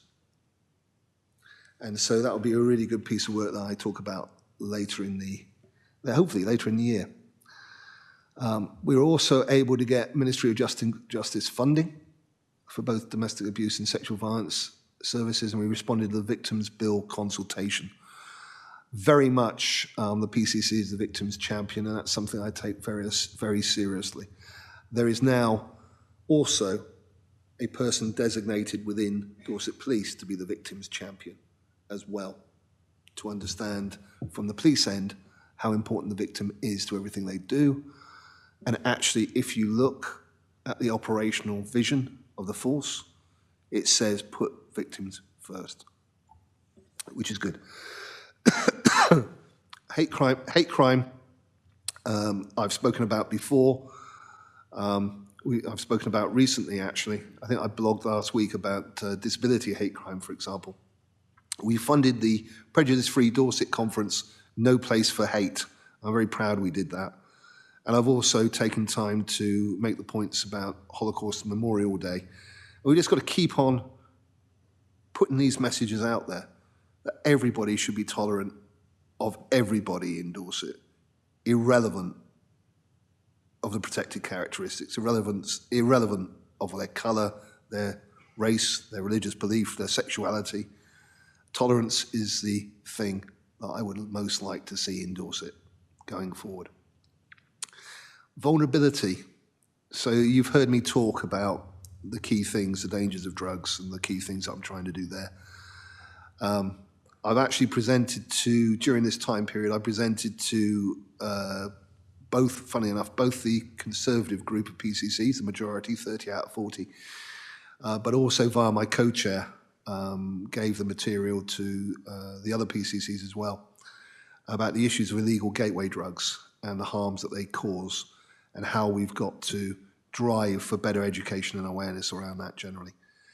And then the last one there, on there is business and retail crime, which is a community which felt very neglected before I came into office. So we had a first initial discussion with stakeholders, and I've now chaired the first Safer Dorset Business Partnership in order to drive forward key priorities. We're going to try and drive down business crime.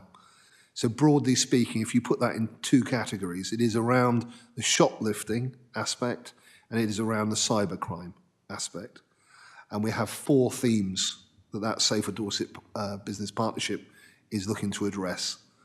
And I'm very gratified that I've had a letter this week from a retail manager who had the worst time possible when I first met him about a year ago.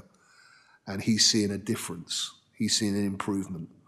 I'm not going to say any more because I'd rather like to bring that to the right place. And as I say, that's quarter 1, not quarter 4. But I'm very pleased that that's moving in the right direction. The force are also coming forward with a business strategy, which will need to be embedded. But it's moving in the right direction. It's being considered at the highest level within the force, which it wasn't before. So that's all good news from that point of view. Thank you.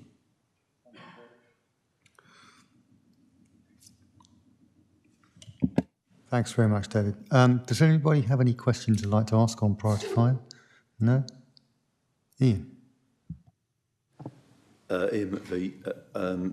In relation to the criminal justice system, it's been described nationally now as creaking, I think was the latest thing in the papers. But it always seems to sit at odds with everything else that the police service generally is doing. So you've got our alliances with Devon and Cornwall. We do work as an area, as a council, 2 council areas with the South West region.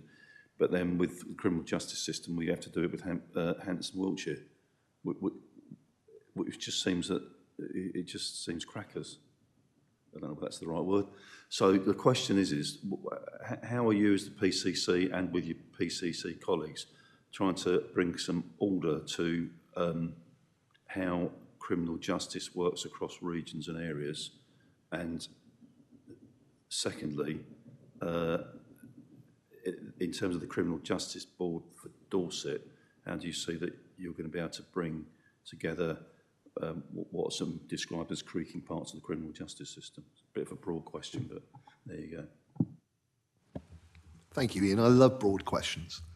From the point of view, let's take the criminal justice system in Dorset first of all. I mean, creaking is the description on a national level. I do know that there has been significant issues with Crown courts elsewhere in the country. And I suspect that being the biggest deal for people, the most violent crimes, etc., the biggest issues, I suspect that's where that comment comes from. In Dorset, we haven't had the same issue. They have recovered well. And I wouldn't describe it as creaking in Dorset. I would describe it as having an issue which is being dealt with.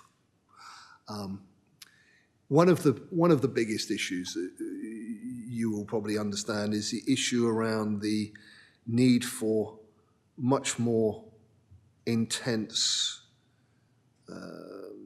administration around the whole criminal justice system, from the police into the Crown Prosecution Service.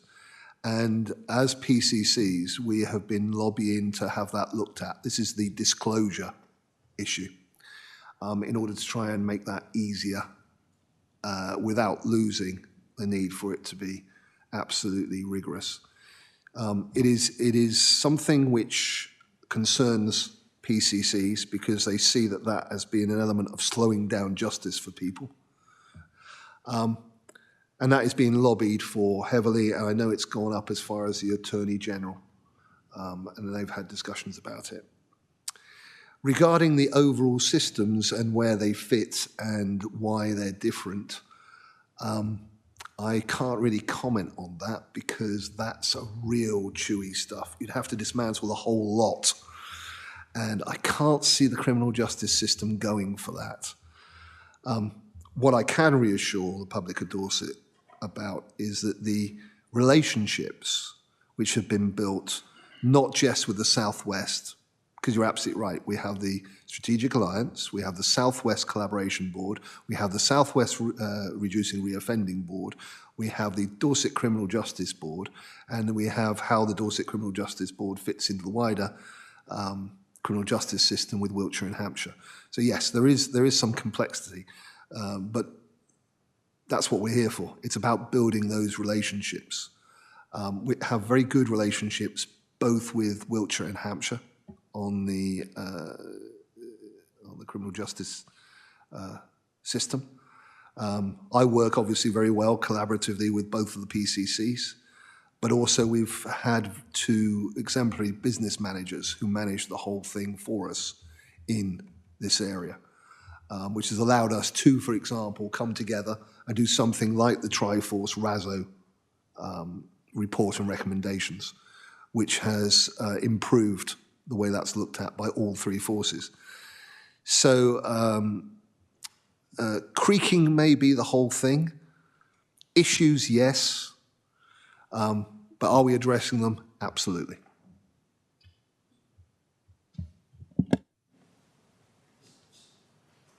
More?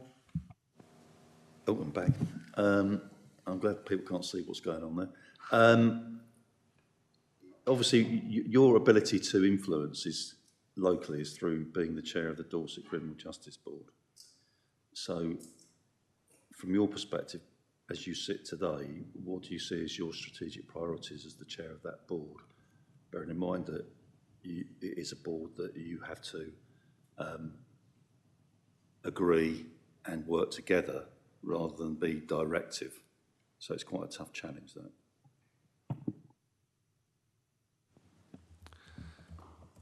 There's a number.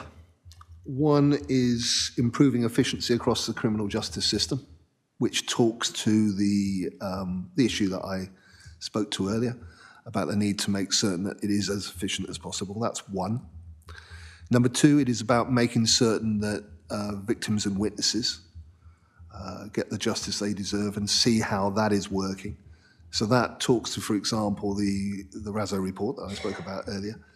We're looking at disproportionality across the criminal justice system and our understanding of it and how that can be improved. We're also looking at reducing reoffending, and that's where we have a subgroup with probation and the prisons which come together. So those, if you like, are the 4 main priorities. I'll just see if my team want to add something I've forgotten. Thank you.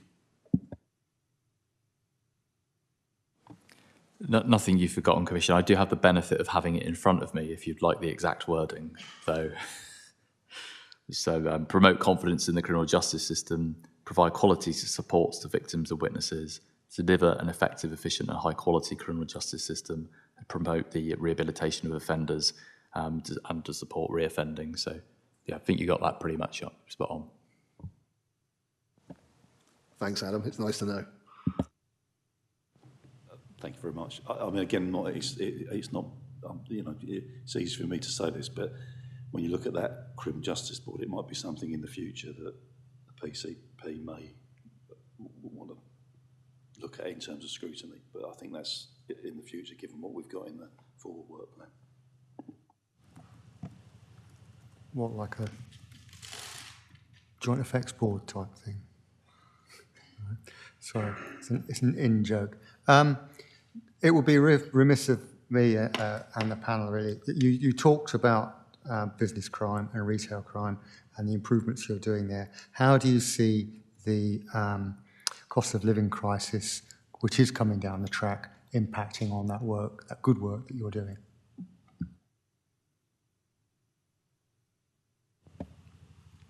No, I think it's really difficult. We know that the cost of living is impacting on people. We know that there will be people who become more desperate because of the cost of living crisis. I can see it manifesting in a number of different ways. We have to remember, though, that there is a construct here. It's called the rule of law, and we need to have that absolutely front and centre. Otherwise, you know, society breaks down, etc. So whilst being very, very sympathetic, my job is to ensure the scrutiny of the police. Their job is to uphold the law. I also have another job, and that is job to look at the and crime piece. And it is there where I work with partners in order to address issues around vulnerability, issues about what more can be done, for example, for the homeless, those sorts of issues. And all that will play into what more can we do in order to help people with the cost of living crisis, in order to prevent them from coming to the attention of the police. We'll get there. Yep, we're on. Thank you very much for that, David. Moving swiftly on then, if nobody's got any further questions, moving swiftly on to priority 6, make every penny count. And the lead is myself. Thank you. I've always been very clear about every penny counts. I've always been very clear that it's got 3 elements to it. It's got an element internally in Dorset, making certain that Dorset Police use every penny as effectively as possible. And that's what myself and my office are intent on doing. It's also got 2 other elements to it. One element is to lobby as hard as possible upwards. We know that Dorset is the 40th out of 41 forces for getting money from the National Funding Formula. And I'm going to keep howling about that. I am optimistic that the National Funding Formula will be reviewed, and hopefully we will benefit. The reason I'm optimistic is because one of the members there working on the specific board happens to be the chair of the APCC. He also happens to have a force like ours, which is rural, urban, and coastal.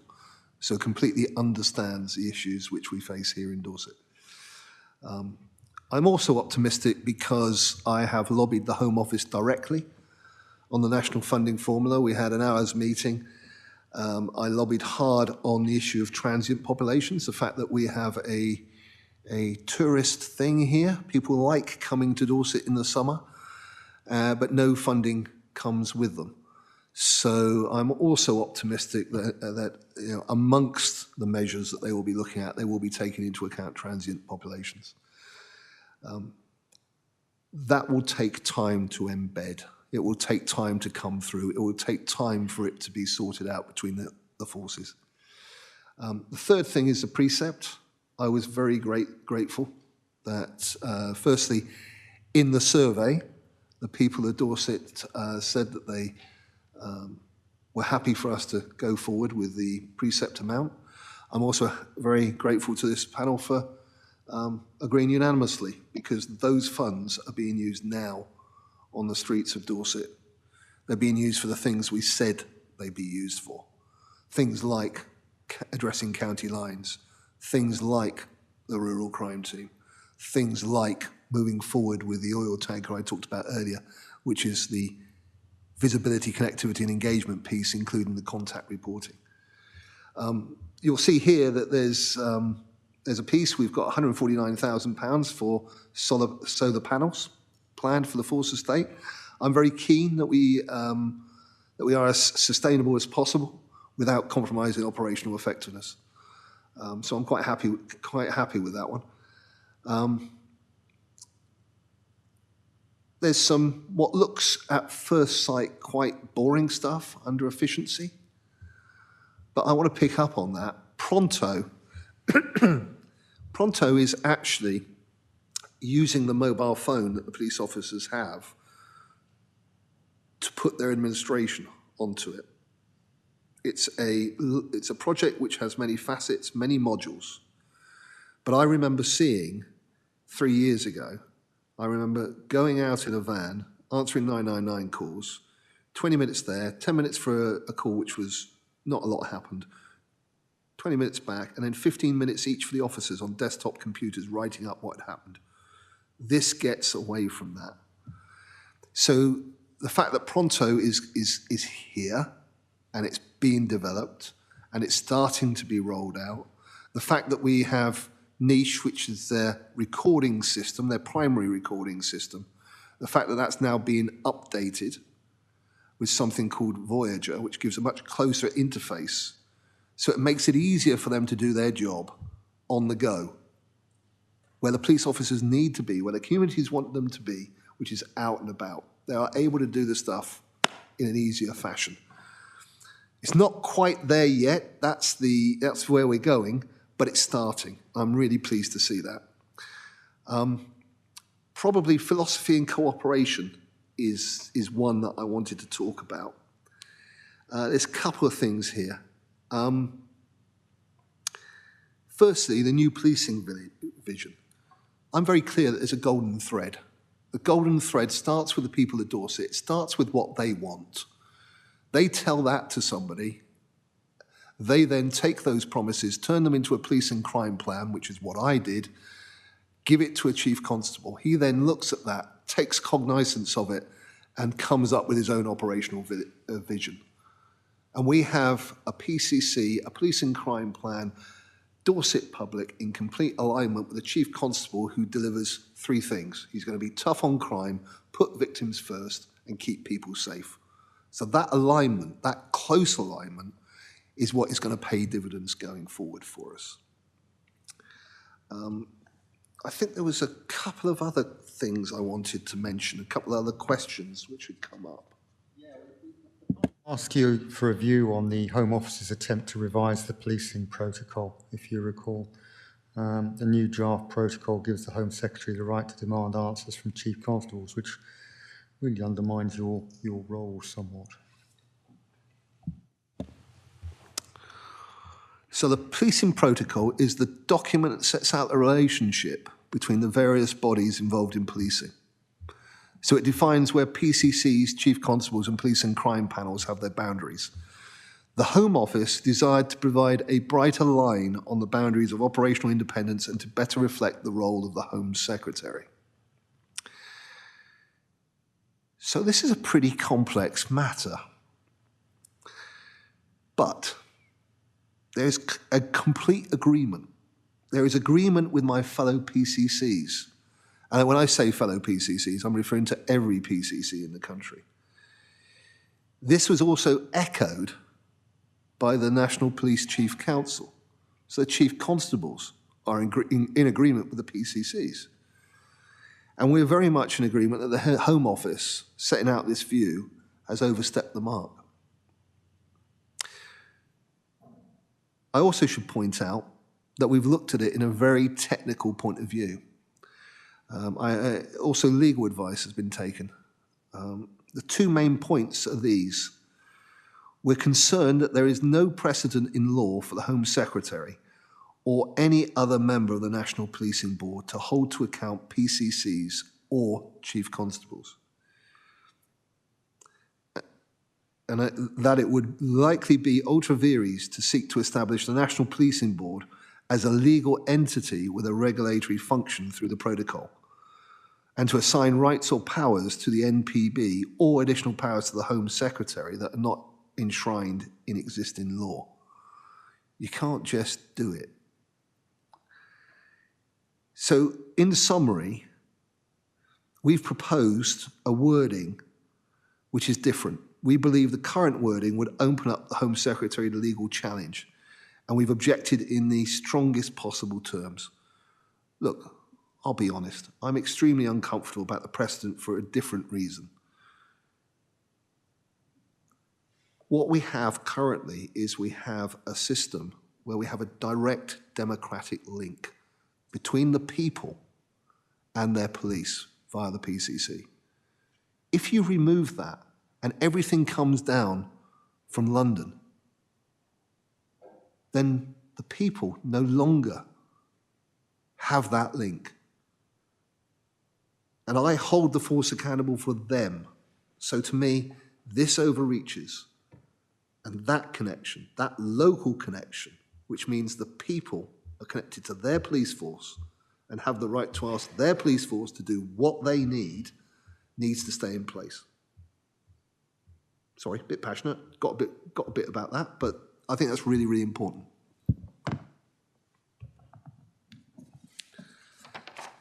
I'm just checking if there are any other questions which we had in this regard. I don't think we did we? Okay. Thank you very much for your sort of honest answer on the last question. Does anybody want to follow any of that up before we go on to the finance element of the today's proceedings? No? Okay. So moving swiftly on, which links into priority 6 anyway. What sort of, what impact has inflation had on the outturn position, and have you started to assess its impact on this financial year? Well, whilst inflation had an impact on the outturn for 2021-22, it wasn't a significant one, as lots of our costs were either contracted at lower rates or were fixed earlier in the year, such as pay awards. Those areas where costs were increasing towards the end of the year, such as fuel, were offset by lower usage at the start of the year. Inflation is likely to have a bigger impact on 2022-23, with the biggest risk being the pay award. The police officer pay award has not yet been announced, and the staff pay award has the provision to be reopened if the officer award is higher than 3%. Utilities and fuel are currently tracking in line with the budget, so are not creating pressures as yet. These will be closely monitored as we go through the year. There is a delicate balance between increasing general reserves and delaying projects, which can generate service improvements and ongoing efficiencies. Given that general reserves are still adequate, and there is also the contingency within the revenue budget that is there to help mitigate a higher pay award, it's felt at this moment in time that the carry forward requests are affordable.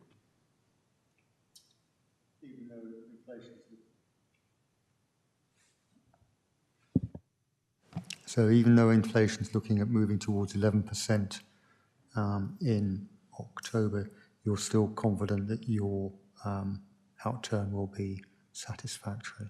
Yeah, I'm getting noddings of heads, which is brilliant. Excellent. Okay, thank you.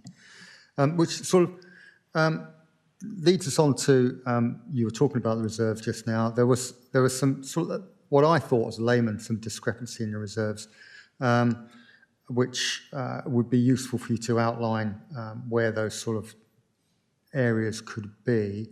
And also, why did reserves close in the year 1.7 million higher than budgeted and 2.5 million higher than forecast at Q3?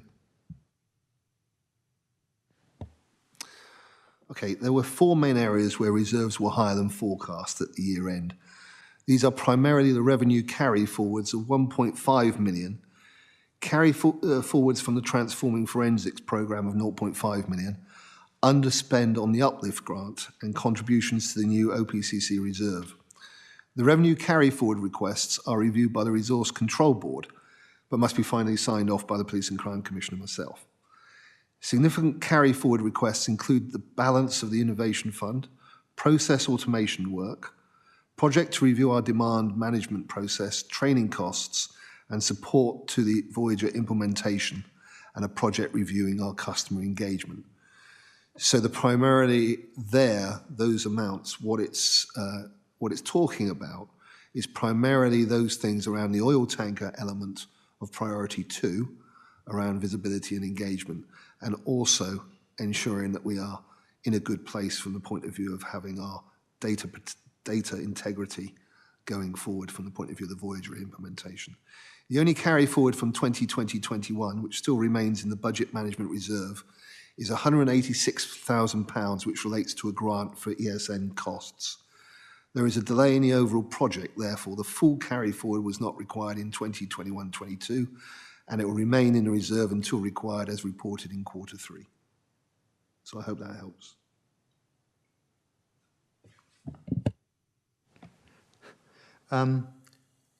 Could you sort of outline why all this funding was required to carry forward? Why was it not spent in year?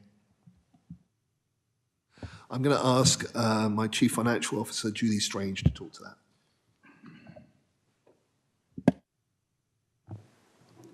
The ESN grant in particular, was that? It was... Okay.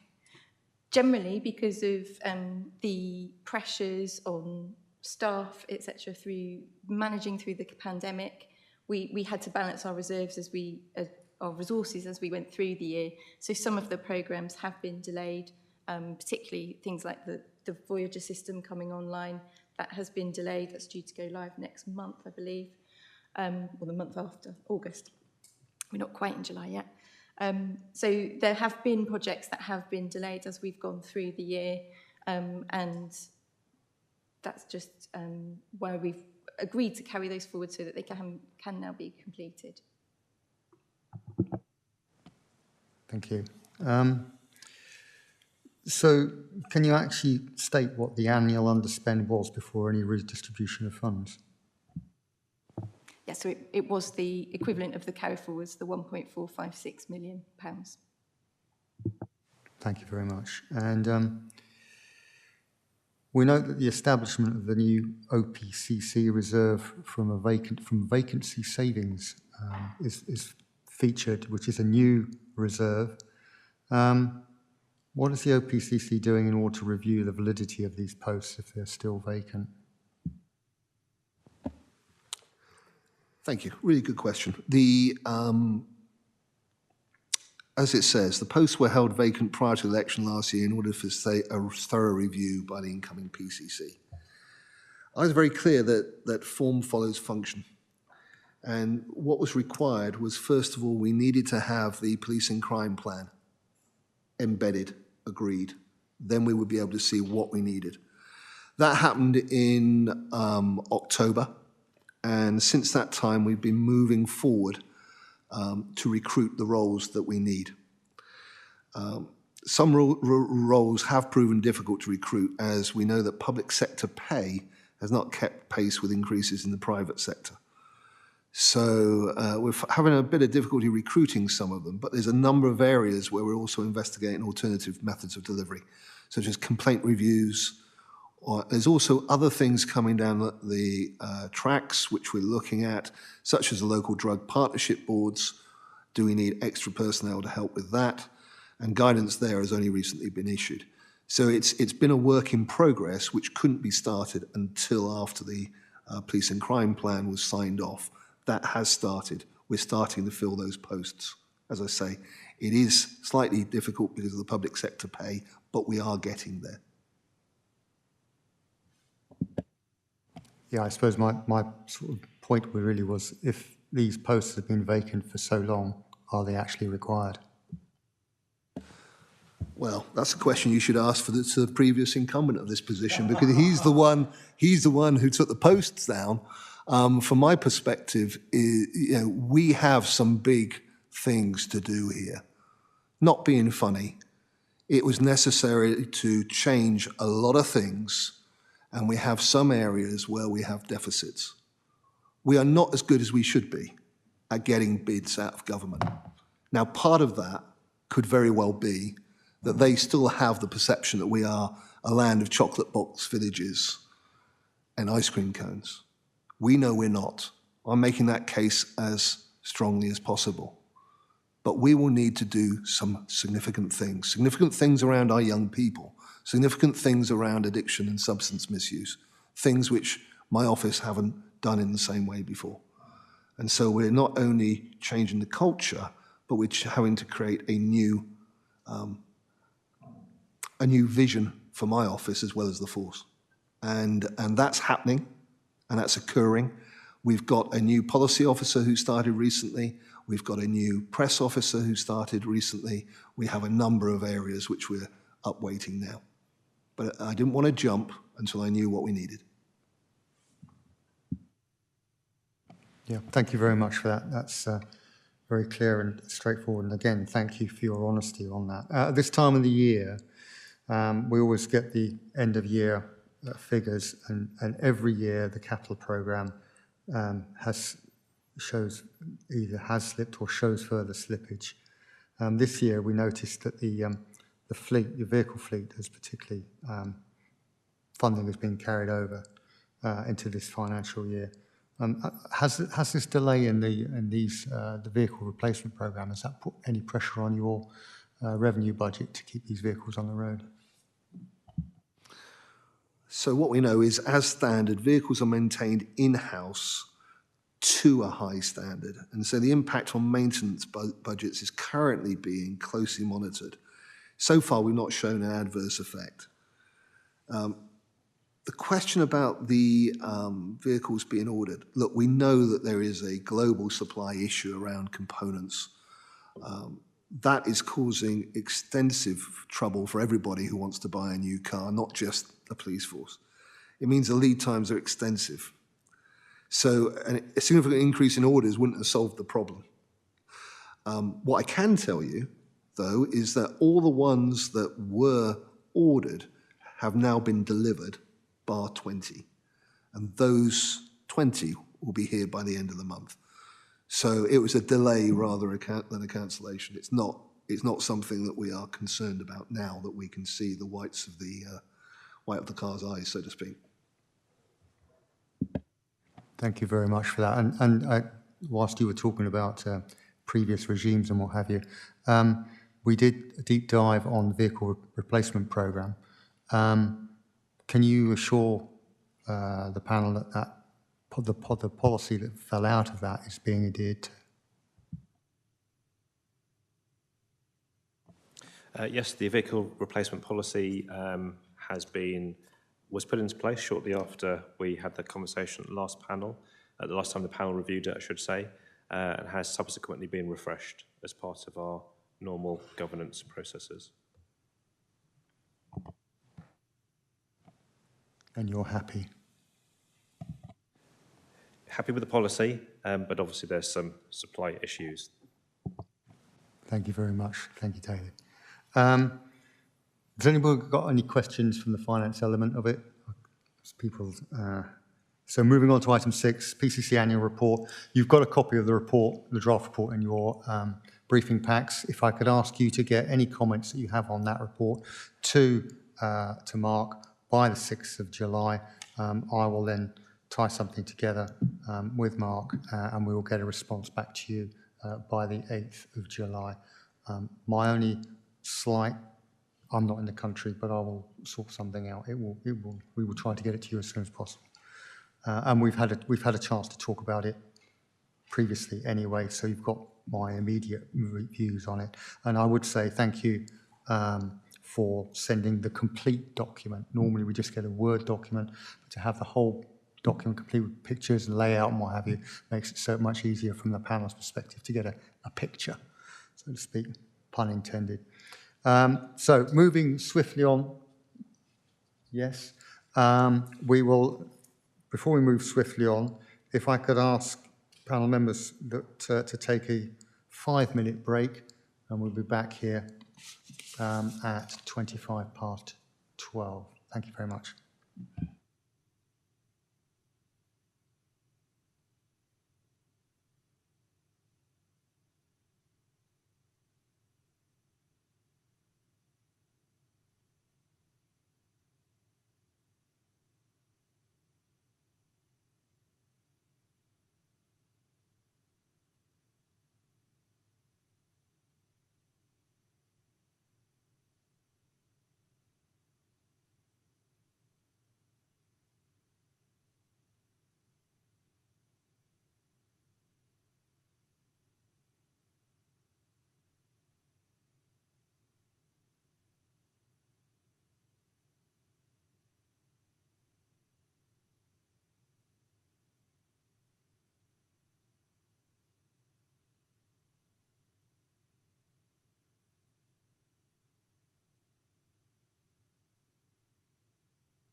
Okay, everyone, if we could get going again, otherwise we're going to be here forever.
Okay, welcome back, everyone. If we could move swiftly on to item 7, Alliance Savings. First of all, can the panel thank you and your team for the excellent report you've produced based on the panel's key lines of inquiry, and that process has enabled us to have a honed view of what the actual panel was seeking to find, rather than just a sort of your views on what the panel may or may not want. So thank you for that. And if I could hand over to you, David, to talk us through the report and take any questions. Thank you. Thank you, Chair. What I'm going to do is I'm going to ask my Chief Executive, Simon Bullock, to take us through both of these main items, both the Alliance and the estate futures. That's for a couple of reasons. One, obviously, he has background knowledge of the Alliance from the year dot, but also he has also been very engaged with the estates on my behalf in order to make certain that works as well. So I think that's only fair to give him the opportunity to say the words. Thank you, Commissioner. Thank you, Chair. Just for members' benefit, I'm Simon Bullock. I'm the Chief Executive to the Police and Crime Commissioner. So by way of introduction, the panel last had an update on the Strategic Alliance some years ago when the position was actually quite different. But as it happens, we have been in a stable position since then. And broadly speaking, Alliance activity is very much now business as usual. So I'm happy to provide the following overview. Really starting with the fact that every territorial police force in England and Wales works in collaboration with others. And indeed, as members will know, across the wider public sector, collaboration with partners is very well established practice.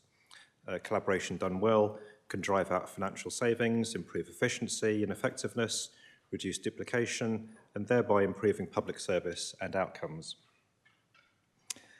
Devon and Cornwall Police and Dorset Police formally entered into a strategic alliance in March 2015. Members and others who've seen the papers will see the joint logo at the top of the paper. And the Working Together Board continues to be the forum for making key strategic decisions and providing governance and oversight of the strategic alliance. The Working Together Board is a quarterly meeting of the 2 Chief Constables, 2 Police and Crime Commissioners, 2 Chief Executives, 2 Deputy Chief Constables, and the 4 Chief Financial Officers, representing the 4 policing legal entities from Dorset and Devon and Cornwall.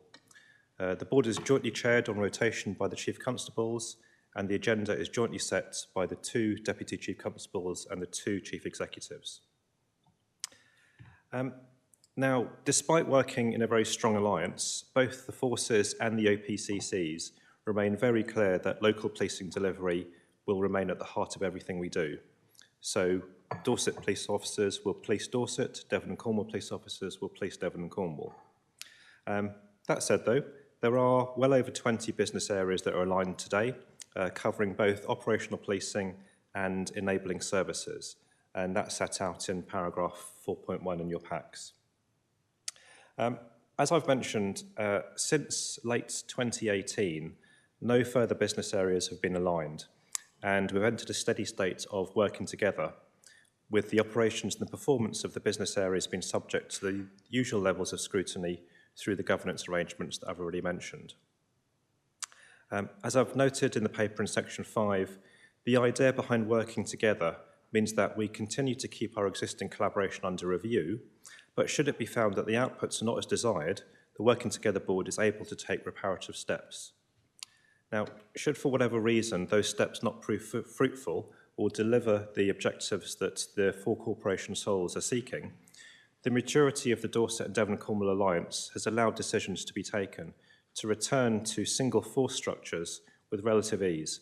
And I've outlined the two occasions where that's happened in the paper. Now, speaking personally, as I see it, this is a real strength to our governance. Members will be aware that other force alliances have had delivery challenges in the past. These have persisted over time, and ultimately these have led to the splitting apart of alliances, bringing about costly and rather introspective work over a long period of time, meaning that police resources and staff resources focus quite internally and not on public delivery. Now, as I see it, again, philosophically, the strength of a forced collaboration is not tested in its equilibrium state. It's tested when there are challenges. And so far, the Strategic Alliance really is living up to the principle of working together. So our current focus is on the strengthening of reporting activity under the tranches of assurance, delivery and benefits realisation, and futures planning. The board will continue to maintain oversight of strategic delivery, performance and benefits across the range of Alliance business areas. Now, as the Commissioner has mentioned, it has been a challenge to produce strategic performance dashboards across delivery because of the sheer breadth and scope of the amount of operations within the Alliance spectrum. So from ICT to operations, difficult to have a single performance and benchmarking system that covers all of those. So what we're focused on is that we've now agreed a three-pillar approach, which looks at people, cost and service, and I'll talk a little bit more about that in a moment. Also what the board does, it also now sets time aside to review our collective response to some of the strategic local, regional and national challenges to best determine areas of joint future planning and activity. This is really beneficial to Dorset, Devon and Cornwall as part of the Five Force collaboration in the South West, because it means that ahead of those conversations across the five forces, the Chief Constables and Police CCs for Devon and Cornwall can come together, have a collective view about a particular knotty issue that may be raised regionally or nationally, come to a consensus and then take that consensus forward to regional debates. I mentioned that I'd come back to the assurance point, so I'll do that now. So section 7 covers this in the paper, and what I've also included in there is the draft framework which is currently in development under those headings, as I mentioned, of people, cost and service. This is very much a work in progress, but I thought it useful to set out some of the kinds of things that we're looking at. But essentially what this framework will do is that it will allow each Alliance business area to identify the key measures that will provide useful indicators of performance, of stretch or of challenge. And then these individual performance frameworks can then be aggregated together into a summary which will be considered at a number of different force and alliance boards and ultimately reported by exception to the Working Together Board. So, Chair, by a quick summary before I hand back to yourself for questions, I imagine that many of the long-standing members of the panel will recognise the current position of the Strategic Alliance as being very much similar to when they last heard an update. This is correct. There haven't really been any substantial changes in operations or governance mechanisms in recent years, but their work really has been reinvigorated in the past year. And now we are well into a process of updating the benefits realisation model to make sure it better reflects the current delivery priorities and the operational context that we find ourselves in. Thank you, Chair. Hope you found that useful. Did you want to progress with the next paper, or as David outlined just now, or do you want to take questions now, David? Questions? Yeah, okay, thank you. So you've all had an opportunity to read the paper. You've also heard Simon's succinct outline of the detail there. The Alliance was set up with the aim of making savings as well. So any questions that the panel would like to ask before I ask some questions? No? Ian? Oh, okay, all right. So mine is a pretty blunt question, I'm afraid. What cash savings have been made through the Alliance?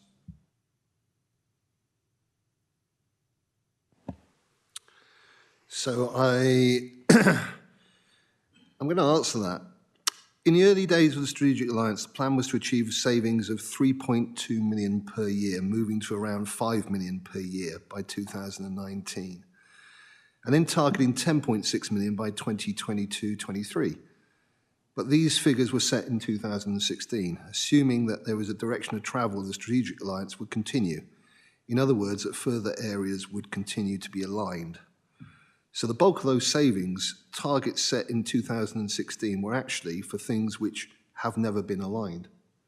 So, for example, contact management, 3.7 million, intelligence, 1.3 million, criminal justice, 0.8 million, plus other areas like corporate development, major crime, victims, witnesses, and estates, which all would have contributed to the overall pot of savings. But a point I'll make is that cost savings isn't the only thing. It may have been then, it isn't now. It is about the service that the people of Dorset get. That's the most important thing. So I think what I'll do is I'll just give you a sense of my strategic direction and how I see it for the Strategic Alliance. So you've heard the paper, which was covered in detail by my Chief Executive.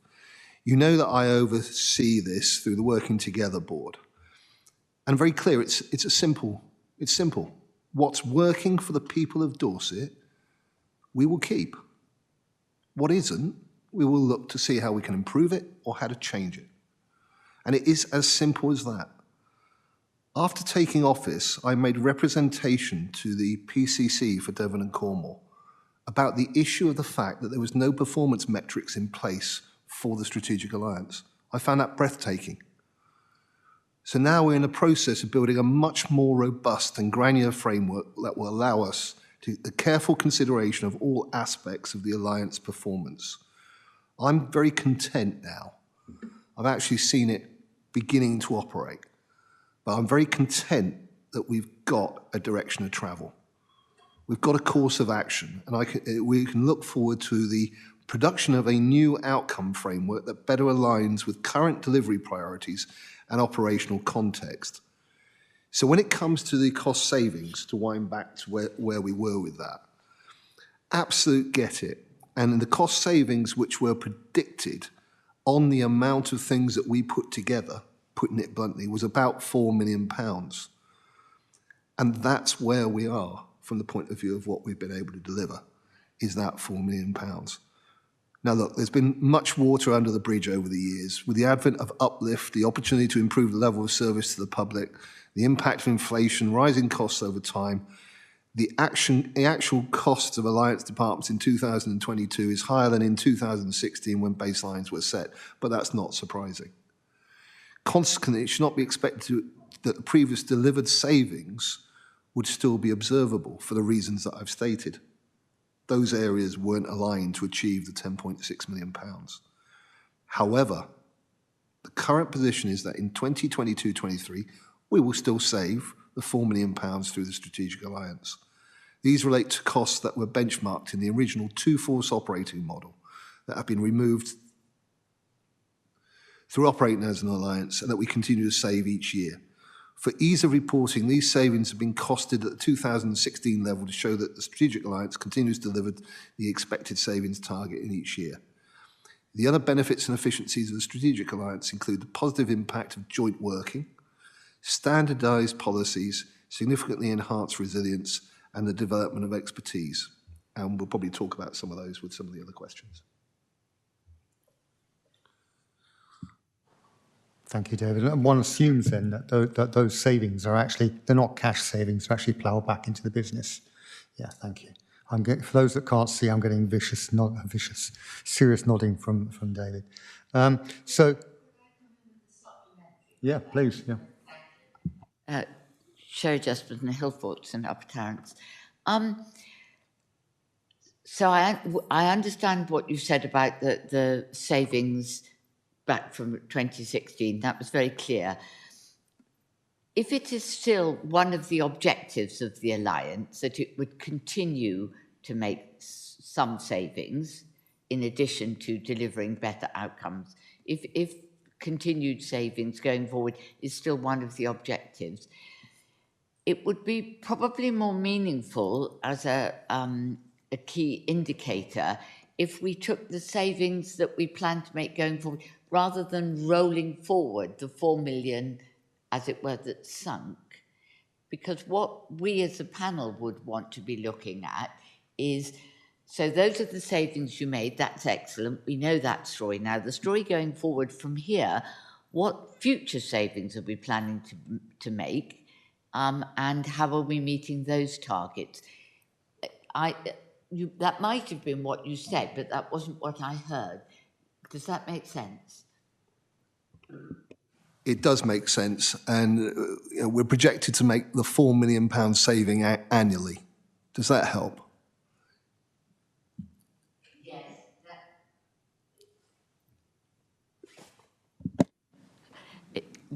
Fine, and the £4 million saving annually, that rolls forward, but that's a saving that's made, and now at some point that gets baked into the budget going forward, doesn't it? My question is it still part of the objective of the Alliance to make further savings going forward, or is that not part of not one of its objectives? But if it is, then I think we need some key indicators that would demonstrate those savings, not just measuring the £4 million savings that we've already made going forward, because we're not those are savings carrying forward. So my feeling about that is is very much that £4 million we're going to keep saving, exactly as you say. It's going to be baked in. From the point of view of the Strategic Alliance as a whole, it has to be, as far as I'm concerned, business as usual with those pieces which have already been aligned. So from that point of view, I'm not expecting radical extra savings out of it because we've taken it effectively. Regarding future trajectory, I think I've been very clear. I am not minded to try and put anything else together because we haven't measured what we've got together. And until that measurement is there and I can see the actual benefits across the three areas that Simon's talked about, then why would you? This has to be about service delivery for the people of Dorset now. It was a very different time when the Strategic Alliance was put together. It's making certain we have our police officers in the right places, doing the right things, which the people of Dorset want to see. That's what I'm about. That's helpful. Thank you very much, Mr. Chair. If I can come in on that, Chair. Commissioner, we've spoken about the financial savings a lot, and you've mentioned about the service for the people of Dorset. You've also got the service to the officers and staff of Dorset Police. What do you see as the longer-term future for the Strategic Alliance? I'm aware that you've got lots of operational command there, where their first or second line manager might be in Bournemouth and the officers in Barnstable, or like whichever way you go. To me, that's not a good service to the staff or the officers, whichever way you look at it there. For needs of welfare, for support, you know what it's like. You go in the office and you'll speak to your team and somebody will be having an off day. You pick it up and deal with it. When they've got to take a day out to travel down to Land's End to see a staff down there for whatever reason, that cannot be good for finances, for the environment, or for staff morale, and so on. Thank you. Thank you. And you are absolutely right. When I refer to the people of Dorset, I also include the people within Dorset Police. And I also include thinking about how they do their jobs. You heard the three areas which this strategic alliance needs to be assessed under. One of them was people. And we're very clear that that's part of the equation. It can't be all the equation, but it's part of it. So I am aware of those issues, and I do understand those issues.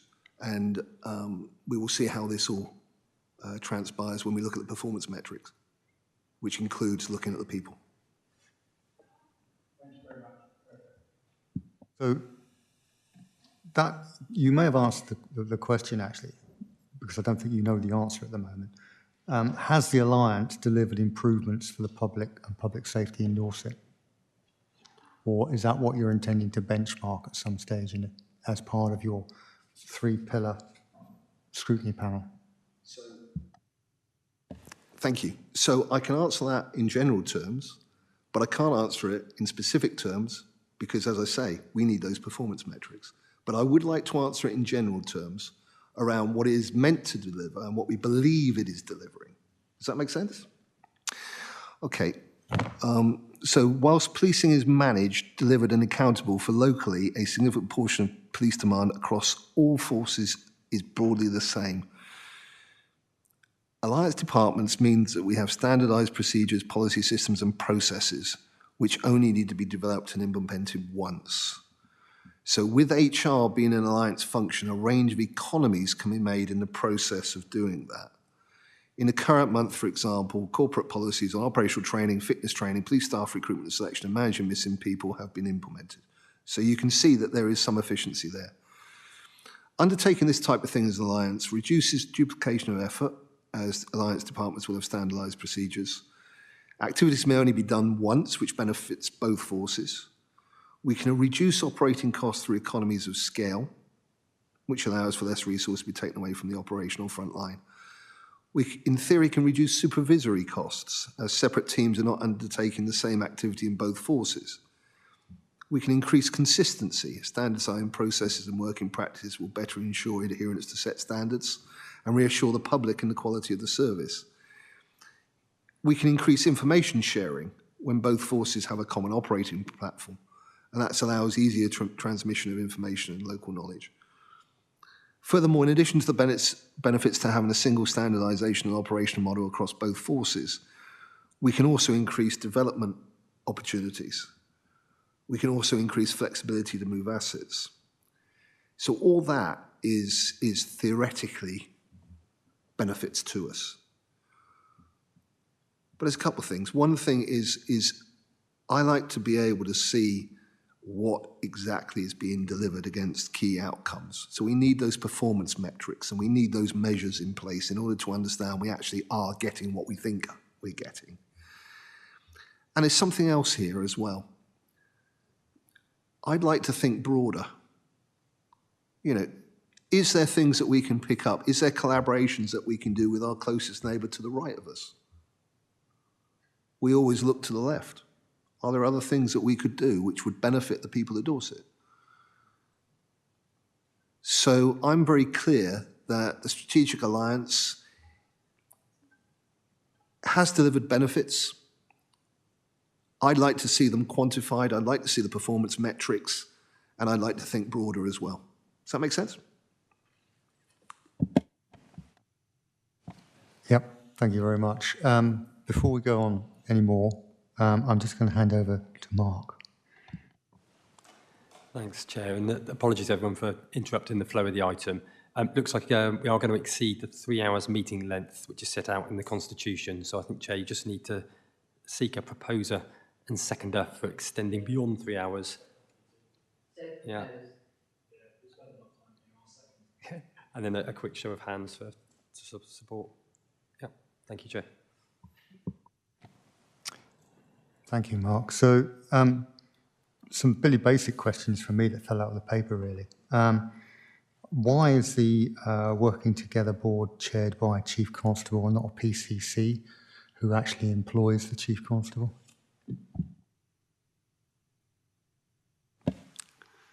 That's a very good question. It's a deliberate decision. It allows the PCCs to be very enthusiastic participants of the Working Together Board, whilst they're not worrying about not worrying about chairing. It also very clearly streamlines effective administration. There's quite a lot of administration around the Working Together Board. There's quite a lot of stuff which has to be put together. The convention is that the chair of the board also manages administration. So the main activities are diary management, the production of papers. By having the chiefs chair it, those admin tasks are managed centrally by the 2 force staff offices, with support from the Strategic Alliance Meetings Hub, a centralised admin team serving both forces.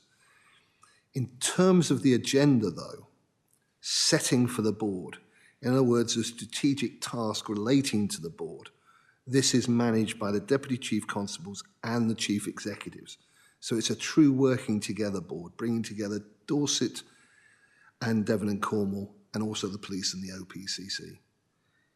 It actually works extremely well, apart from the one thing which we now need, which is performance metrics, which we're now moving on now since I've been in office. So I hope that makes sense.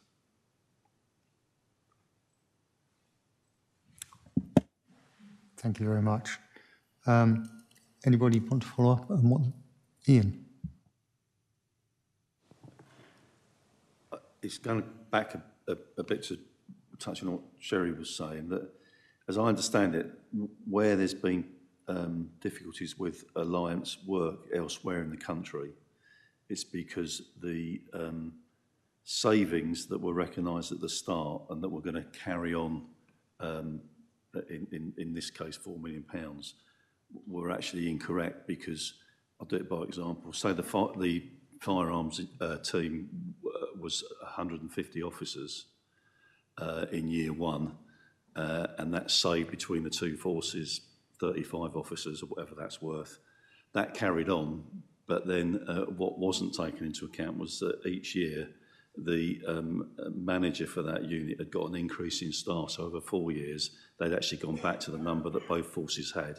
So if you take Warwickshire and West Mercia, they found that A, they weren't getting value for money, one of the forces, and B, that in actual fact it wasn't saving whatever millions of pounds, because the staff numbers had gone back to the pre-alliance numbers.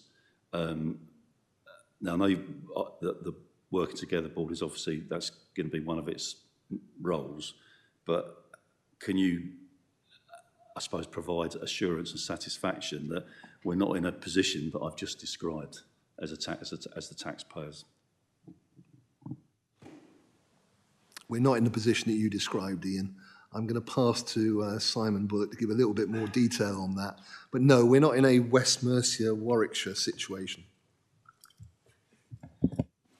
So I won't talk about specific other collaborations, but what I will say is that when the Dorset and Devon and Cornwall Strategic Alliance came together and those business cases were produced, they were quite conservative in their estimates about some of the savings that were driven out. Others may not have been, and I'll leave it at that. I suppose what I'm still saying is that at the end of the day, if it was 150 cops, there's now not 200 back in there, because then that's just wiped out the fact that between the 2 forces we were going to save 50 posts. Or I think the supervisors and managers is different. I think that's it's quite difficult for anyone in the alliance to suddenly increase the numbers, because of the way, as I understood it, for Devon and Cornwall and Dorset, the way the papers were done and the agreements were reached. But it's the staff actually doing the job numbers that it's caught some people out, I think, in other alliances, if that makes sense. So, yeah. I'm not sure I'm understanding fully, if I'm honest. Here goes, one final try. If between the 2 forces there were 200 officers doing something, but the alliance reduced that to 150, that's part of those, in this case, 4 million saving. Over the 4 or 5 years, there was increases in staff. That's actually eaten into that, so it's not a saving. So say it went back to pre-alliance numbers between the 2 forces, but now doing it in the alliance, we've lost those savings. So it's reassurance that that hasn't happened, because I think that's one of the criticisms levelled at some alliances, particularly by the HMIC when they left their job.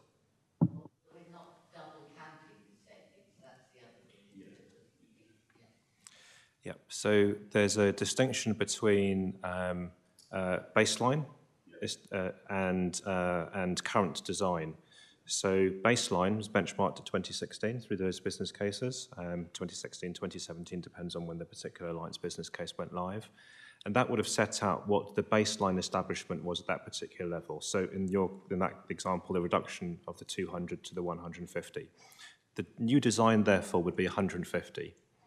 Now, if over the course of time we're now in a position of uplift, there were additional officers going into those strategic alliance business areas, then we would actually change the design from 150 to 175, for example's sake. Now, that doesn't mean to say that we're reducing the levels of savings, because that we're still making that whatever savings was going to be achieved. It's just that we've actually increased the design baseline through another source, in this case, uplift, for example. So it is complicated. You're absolutely right in saying that. And again, I won't get into whether other forces have been caught out, but I can say that that isn't the case for the Dorset and Devon and Cornwall Strategic Alliance. But obviously the Working Together Board is the way that you're going to ensure that isn't the case on behalf of us as Dorset taxpayers. Yes. I understand it under the Section 23 agreements, are they? I can't remember what the number is. Yeah, 22. If one partner in the alliance wants to opt out, they fund the cost of doing that, which can be quite prohibitive. So under your current arrangement with the Working Together Board, can you provide reassurance that when and if the board arrived at decisions to disengage on something, that the costs would be borne fairly between the two, because it's an agreement through the board, not one person asking for it? That's correct. So in the original business cases, there will be a proportion of splits between Dorset and Devon and Cornwall. Generally speaking, it's 1 to about 2.5. And that's written into the business case to say that if, for whatever reason, that particular area of business returns to single force operation, the core costs will be borne according to the specific percentage that was set out in that individual Section 22. What you're referring to, Mr. McVie, I think, is in relation to almost kind of a hostile disengagement. And if one corporation sole, whether it be a police and crime commissioner or chief constable, sets out that they will formally withdraw from the alliance, and they are doing that without the support of the other corporation soles in that particular partnership, then you're right. Then that particular party will be subject to those costs. But there's a process of mediation through the national Section 22s. But the Working Together Board can prevent that, can't it? Because the clue's in the title. You are absolutely right. The clue is in the title, and it is about collaborative working between the four corporation soles, which is the key to it. And nothing I've seen so far gives me any concern in that regard. We're pretty sensible people. And so if anything happens, we'll talk it out. Thanks, Ian. Thanks, David. Back to, shall we say, more Billy Basic type questions from me. I noticed in the 20 business areas that training is not a sort of bespoke area. Could you just outline, I mean, there must be savings in the training regime. Could you explain why training is not there? I could be wrong, of course. So with apologies that it's not clear, it is there. It's part of the human resources piece. So training, or in police speak, learning and development is already an alliance function, along with the entirety of the human resources, or in police speak, the people function. So it's in amongst that. So it's not about not having pushed for it. I mean, I think I made it clear earlier that I'm not going to push for anything unless I believe it's going to give an efficiency gain for the people of Dorset from now on.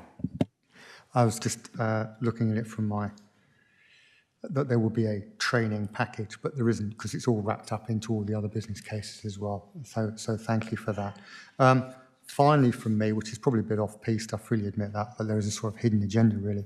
The outgoing HMCI, if that's the correct terminology, Sir Tom Windsor has quoted that the fragile architecture of the 43 force model, devised in 62, implemented in 74, is very far from fit for purpose in the 2020s. I'd just be interested in your view on that, not necessarily on Sir Tom himself, but on his statement. So Sir Tom, I have immense respect for, and for the job that he did. If I can answer it this way, it was one of the things that you learn as a PCC during your first sort of couple of weeks is how all the bits fit together. And you talk to the HMIC, FRS, and what their remit is, et cetera, and very clearly their remit has got nothing to do with PCCs. It is all to do with the force. And this is very much a question or a statement about resourcing. So unfortunately, Sir Tom, it's not within his job, actually, to make that sort of statement. I asked a clear question about the fact that with Dorset being the 40th out of 41st funding from the National Funding Formula, et cetera, is that taken into account when you make Peel reports? No, we don't take into account resources. So I think there's a logic disconnect between not having that within your job framework and making that sort of statement. If I go further a little bit about the actual statement, look, I'm very clear. I think I'm very clear. I think people have heard me talk about the policing protocol, the importance of local democracy. That's what this is about. It is about the people being connected to their police force through their PCC. So actually, to do what he says would weaken it without necessarily a guarantee of better service for the people. Otherwise, why do very large police forces find themselves in special measures? Size isn't always important.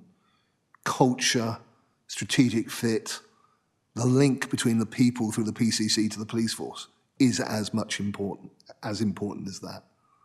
So, yeah, I'm very thankful he had that view, but it's not one I espouse and not one a lot of people would espouse.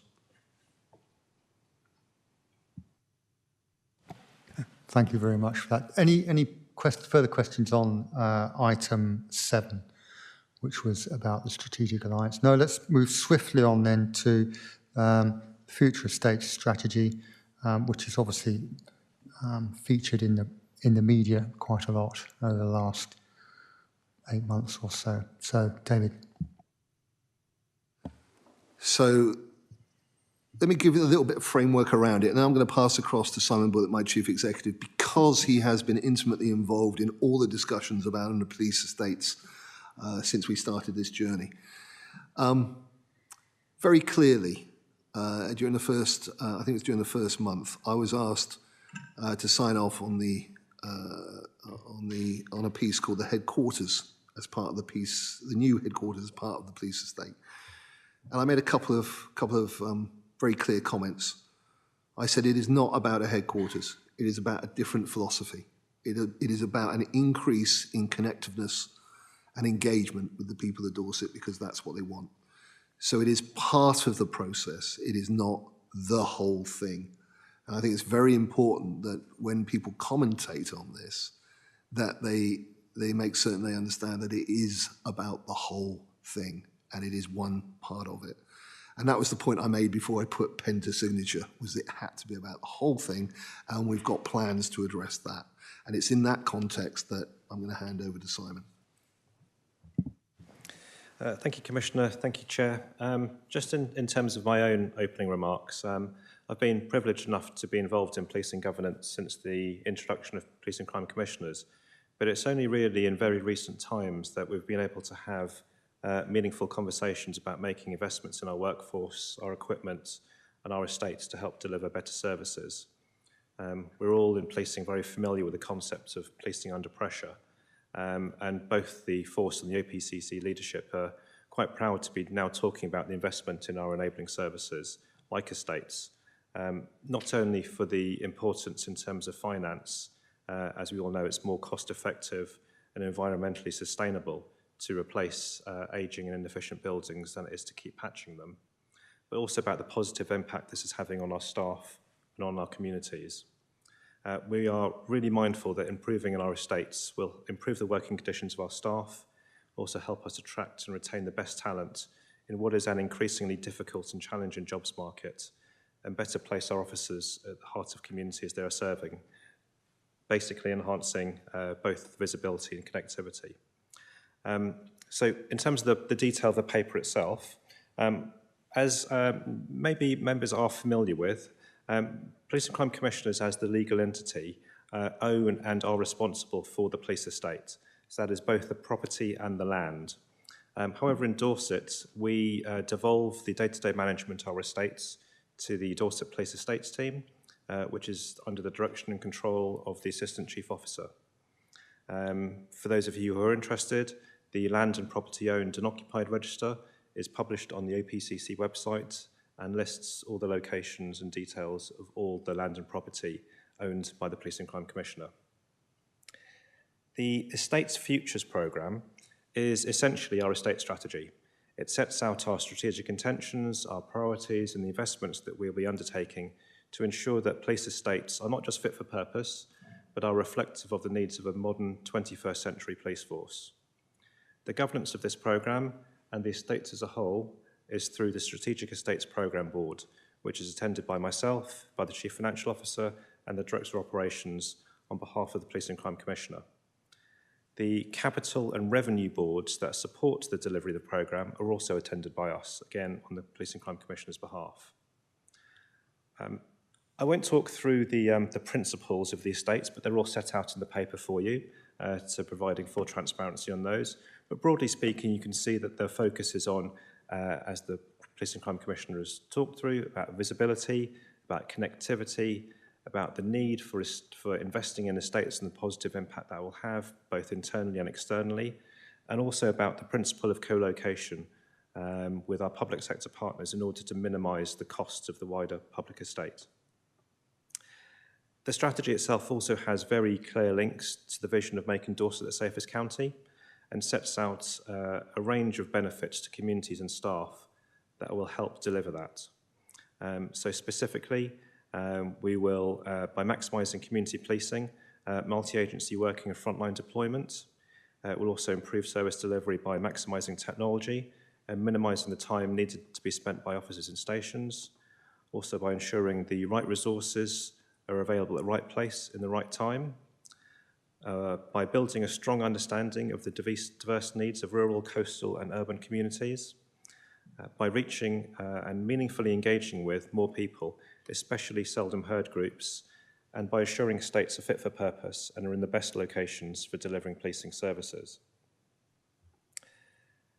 As I have alluded to, the programme follows both a significant period of austerity where nationally investment in police estates was not deemed appropriate given the pressures on maintaining frontline services, and also the global pandemic where all sectors and all locations have embraced new ways of working.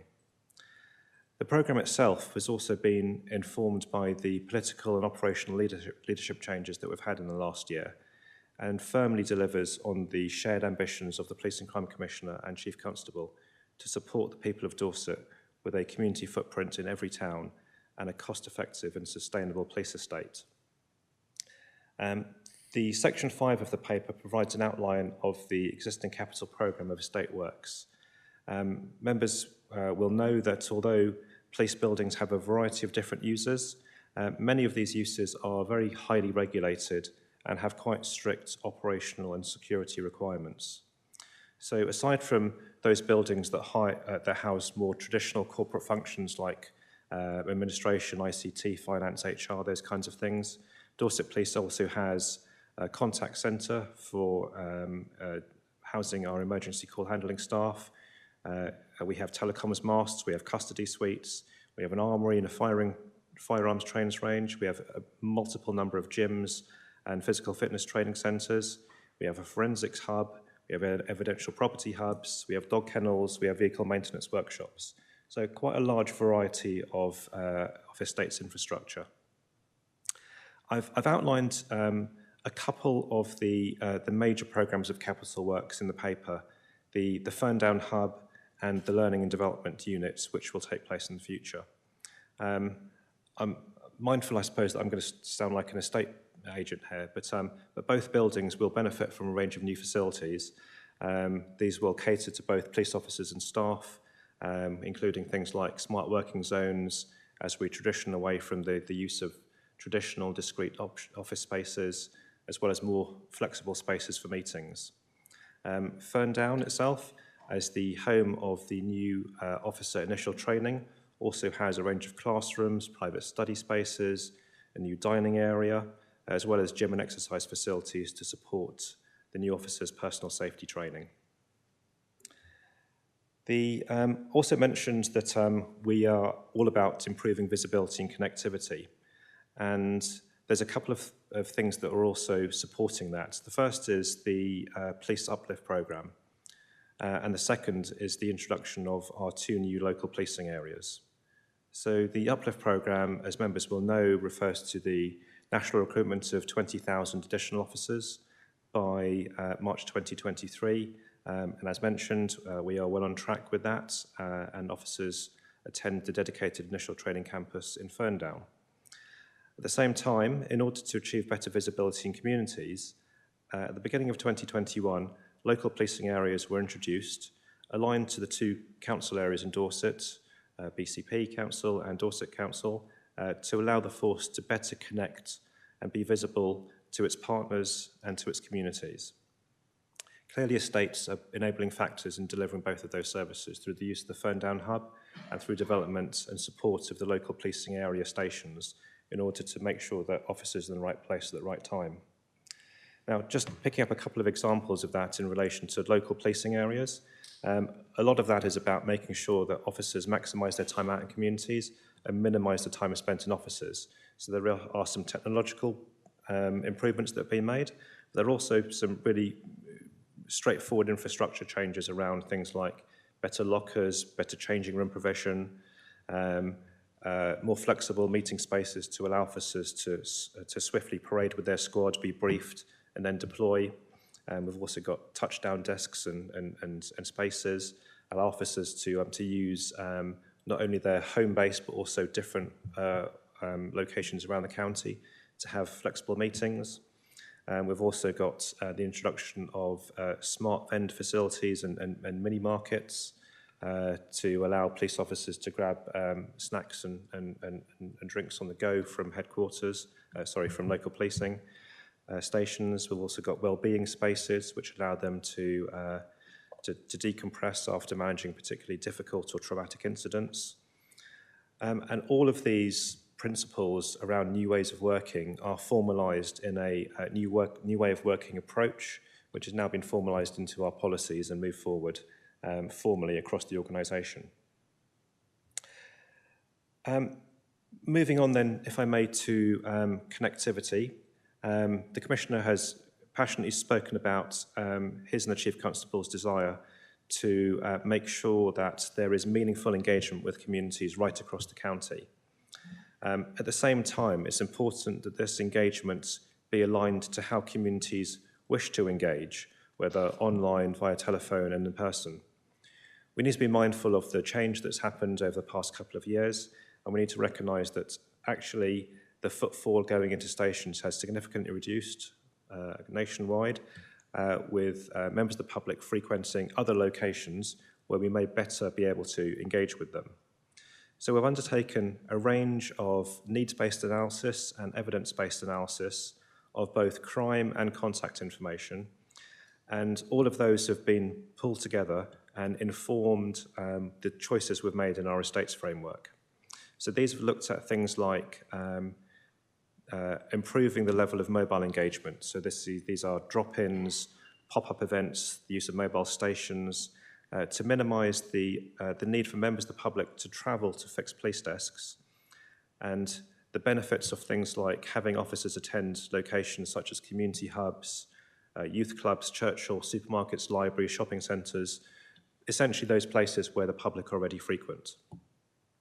Now, this was actually a reasonably complex piece of analysis that considered both the geographic analysis of our contacts, of our emergency contact data and our non-emergency contact data. So we looked at calls and emails from both 999 and 101 across a hotspot map of the county. We then looked at the utilisation of police vehicles and what the more commonly travelled routes are. We then looked at a heat map analysis of the current mobile engagement locations. And looking at that, we were able to identify areas within the county that had good connectivity and areas that actually we needed to focus on. So having implemented a new approach and identified those areas where we needed to increase visibility and connectivity, last summer, Dorset Police started to look at uprating its level of engagement activity to those places. And the paper sets out the upward trajectory of community engagement events in that 6 months from October 21 to March 22. Now, subsequently to this, we've also identified a smaller number of more isolated communities. Now, these communities are more than 10 miles from a police front counter service.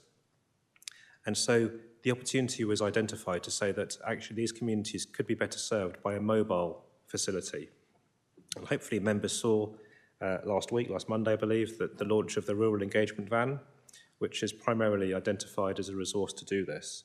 So that particular van will launch some 10 days ago, and it is now rostered to attend locations such as Lyme Regis, Swanage, Gillingham, Shaftesbury, Sherborne, Highcliffe, Christchurch, with additional locations being considered. And what we'll see now is through the neighbourhood policing teams, there will be a range of contact activity saying the rural van is in your location at this particular time at this particular location. And hopefully we'll be able to to maximise better engagement through those specifically difficult or somewhat isolated communities. Finally, really, I just wanted to touch on sustainability. Like other public bodies, both the Police and Crime Commissioner and the Chief Constable are obviously clearly committed to delivering a sustainable estate that improves energy efficiency and reduces carbon emissions. Now, major capital works are really the primary opportunity to deliver this, and that hopefully members will know that the proposed new headquarters building will deliver a 40% reduction in carbon emissions from the building regulations baseline. It provides an all-electric design. It uses no fossil fuels in its mechanical, electrical and plumbing design. And at the same time, will actually lead to a reduction of 40% in water consumption from the regulations baseline through things like low-flow sanitary ware and using plant species which are native to the local area. Our programme of roof repair specifies photovoltaic panels where appropriate, and we're also taking the opportunity to add in electrical vehicle charge points, again where appropriate. Now, the nature of policing is 24/7, 365. We will still have police vehicles largely powered by internal combustion engines travelling at speed to locations with flashing lights. We will, however, continue to explore and implement environmental and sustainable solutions where it's possible and appropriate to do so. Hopefully I've covered the paper there, Chair. I'm happy to hand back. Thank you very much. David, did you want to add anything before we open to the panel? Only to say that I think this is very much a work in progress. We're very clear that we want to improve the connectivity of Dorset Police with the public. I'm gratified that they are looking at the areas which they need to look at, which is about partnership working. It is about doing exactly what they've done, which is to put a heat map of connectivity and see where people are less connected and try and address those issues.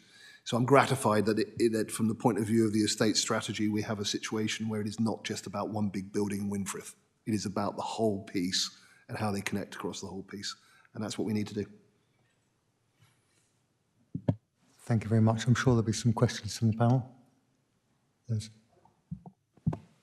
Thank you, Commissioner. Thank you, Simon. there's no time to develop and build new buildings. No time is right, and today we're seeing difficult times, but I still believe it's the right thing to be doing to making the changes you're proposing. The first thing that touched a nerve with me in there, which is a positive nerve, was the redoing of the Weymouth custody heating system. Having been a custody inspector there for a while and known that we had to take some of the cells out of action because they were so cold, they were frozen staff, and then we had to bring special heaters in to keep them warm. So I welcome that one. I also, having worked in the A10 building, it isn't fit for purpose. It needs changing for many, many reasons. We could go over the reasons why it needs changing. I suppose my question to you is, though, is the budget enough for the new build? I'm aware that it started off as a Rolls Royce. We might be down to a Ford Fiesta by now in the criteria and the budget. And if you want a good building that's fit for the community and for the officers and staff to work in, then we need to invest in it. Well, firstly, thank you for the support, Councillor Fry. I appreciate that. You are right from the point of view of we have a situation where there is no good time ever to build a big new building. I think what we've got to recognise is that we have had a situation where we've had a number of years where we either weren't able or couldn't justify doing it. And we have this one moment in time, which back last year, we were absolutely right to make the decision to go ahead with it. Now, since then, we've got something called the cost of living crisis. We've got the war in Ukraine, which is causing mayhem across the planet regarding global supply chains, inflation, and all the rest of it. But at this moment in time, with what we've got, with the understanding that we've got, we have enough contingency that we're absolutely fine from the point of view of your concern. And we are driving ahead as fast as we possibly can in order to get this thing landed. You will know that we're subject to planning permission and all those sorts of things, but yeah, no, we with my chief executive looking at it on almost a weekly, if not daily basis, we're keeping a very close eye on the costs of this. And I'm very clear with the Chief Constable that we will take whatever measures we need because we can't go backwards. The A10 building will not last, and it's costing us significant amounts every year. So I hope that answers the question. Yes, it does, I think, thank you. I suppose my concern is, as the budget constraints come in, you downgrade the quality of the building. For example, you take the electric windows off the car, you take the windscreen wipers off, you take all the bits and pieces off, and you end up with a shell of a building that perhaps isn't what you desired in the first place, is where I'm going. You're right. I'm going to give Simon the detail on this one, because it's something we've considered. I've got a new term that I've learned in recent months, which is value engineering. So we're working really closely with our building and design consultants. We've also got a consultancy that we are funding to help us make sure that the costs are right. So they're not involved in the actual production of the building itself. They're actually advising us on the costs. They're essentially a kind of quantity surveyor. Now, you start off with, as any of us have done any kind of building work, you start off with that grand design, don't you? And then you suddenly think, well, okay, I haven't necessarily got the money for that. And then you start to phase it back. So that essentially was what the value engineering process is. Now, we didn't necessarily, I don't think we started quite with a Rolls Royce on this one. I think it was a bit more modest. The main thing I think where we are at the moment is that we identified an amount of money that we wanted to actually reduce the indicative budget to, and we've pretty much hit that. So that is a positive. Now, there comes back to a point of diminishing returns now. So you start, if you're going to take any more value out of the building, then it will start to actually impact on its operational benefit.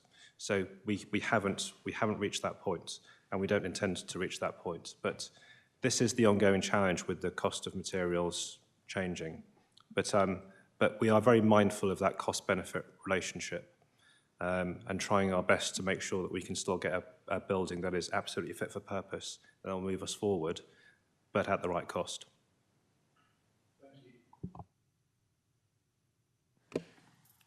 Thank you very much, Mr. Chairman. First of all, thank you very much indeed for this report and that presentation. It was really clear and very, very encouraging, and you covered off all of the things that I would hope to hear there, including value engineering. Absolutely, really important. You know, that's stuff that you don't know unless you know this stuff, and it's how you're going to make your building as cost effective as possible. Now, you've talked about cost effectiveness, you've talked about the improvements to services, and that's what the residents of Dorset who are paying for this building, this new building, and the new improvements to the estate are going to be looking for. But they're also going to be looking, I think, for the environmental and sustainability gains. You know, this is a once-in-a-generation opportunity. When you build a new building, it's a once-in-a-generation opportunity to make a really significant contribution to reduction of Dorset's carbon footprint. Nothing else gives us the opportunity to do that, like a new building. And this plan has been under discussion for a number of years. I realise that. During which time, I think it's fair to say that the need for sustainability has come much further to the fore in public priorities. People care more about this now and are prepared to put more money into achieving that outcome than when you first began this conversation. So I think my question is, and it's a genuine question, are you confident that the environmental sustainability ambitions in this plan are high enough? Have you really taken it as far as you possibly can? You're talking about 40% reductions in your carbon output. Excellent. Is 40% really as much as we can squeeze out of this project? Because we won't get a second chance. Retrofitting is massively expensive, and so we've got a one-off opportunity now to squeeze as much out of this as we possibly can. Are we being as ambitious as we can be?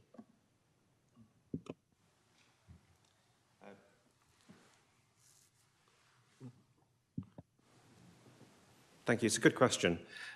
So although the replacing the headquarters building at Winfrith has been discussed for quite some time, we've only drawn up plans very recently. So we haven't had a plan on the shelf for a number of years, and then we've dusted it off and then said, okay, this will do. So it's the first plan we've only had. It's a brand new plan, and it was designed around being environmentally sustainable within the current specifications of being a landmark building for Dorset and Dorset Place. Something that we've talked about as a group is that we are, you know, whilst we are the senior leaders of Dorset Place and the Dorset OPCC, we are the mere custodians of Dorset Place, an institution that's been around for a couple of 100 years. And it's really important that we deliver a landmark building for Dorset Place and for the residents of Dorset. And the environmental sustainability credentials of that building are hugely important to us, and it's something we take incredibly seriously. Now, I've mentioned some of the difficulties that we have as a policing service. Policing is a 24-hour-a-day service. The building in Winfrith is operational. The footprint of it is significantly smaller than the existing building. That brings with it some environmental benefits, but ultimately it will be occupied 24 hours a day. That brings with it some difficulties around heating and lighting. So on the basis of that, to still be able to achieve a 40% reduction on the national baseline for a building of this size, we think is actually something to be quite proud of. There's also some things that we've done around that we can't wait actually to start talking about, because there's a proposal around some restructuring and some replanting of the ground, because obviously it's going to make a big hole, and we'll knock down the old building. When we do that, there'll be something which is really in keeping with the Dorset countryside. And we've got environmental and biodiversity consultants in. We've had all of the things that you would expect us to consider around trees and wildlife and planting. All of those have been considered. And again, speaking personally, I've learned a lot about this in recent years. There is always a challenge. There is always that balance point around being environmentally sustainable, but being cost effective. And I believe the Commissioner is going to come in on that point. Yes, absolutely. So Simon has very clearly outlined the process, our thinking, and the way that we've gone about this. We would like this to be as sustainable as we possibly can, but we are governed, excuse me, we are governed by operational effectiveness. And therein lies one of the issues that we have, that I know in the press there has been some conversations about the BREEAM sustainability rating. I thought I'd just talk to that for a moment. During the pre-application phase, so before we even started the planning, we had several conversations, and we were very clear that we were targeting the BREEAM rating at very good. So BREEAM is an industry mark for sustainability in building, and looks at not only the building itself, but how it's used, how the surrounding land is used, and external factors such as the provision of public transport that people accessing the building might use. And the issue we have is this very much has to be an operational police building. That's its purpose. So it's going to be occupied every day, every week of the whole year. So we're not going to score as highly as we could do on heat and light use. It's just not physically possible. It's also got to be where it is. Otherwise, we're going to be charging the taxpayer an awful lot more money for building the headquarters. So it's on the existing police estate, which includes many other buildings with mixed use, and that also impacts the score that we can achieve in this rating. And finally, it's also in Winfrith, which is not particularly blessed with extensive public transport links. So for those factors alone will take us into the very good category and out of the excellent category. So it's not possible to achieve the rating higher than very good. So that's why we requested that we are not bound to that. And we've asked for that to be removed, because there's no way that this building can achieve it because of the virtue of what it's for and where it is. So I hope that helps. We want to be as sustainable as possible. But we've got to be practical, and it's got to do the job it's got to do as well. Thank you very much. That was for a really full answer, and I'm very reassured. Thank you very much indeed.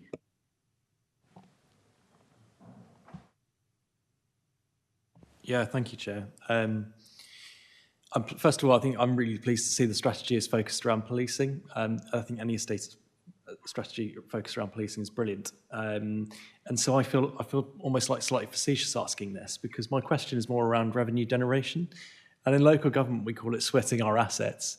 And something that almost every time any estate strategy is brought up, any use of any building, sweating our assets is in there. So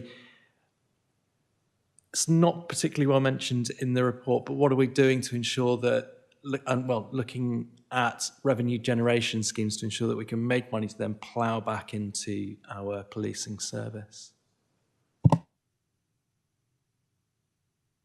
Andrew, why I'm surprised, I don't know. That's a really, really good question. And it was one of the questions that I asked right back at the start, how we can do that.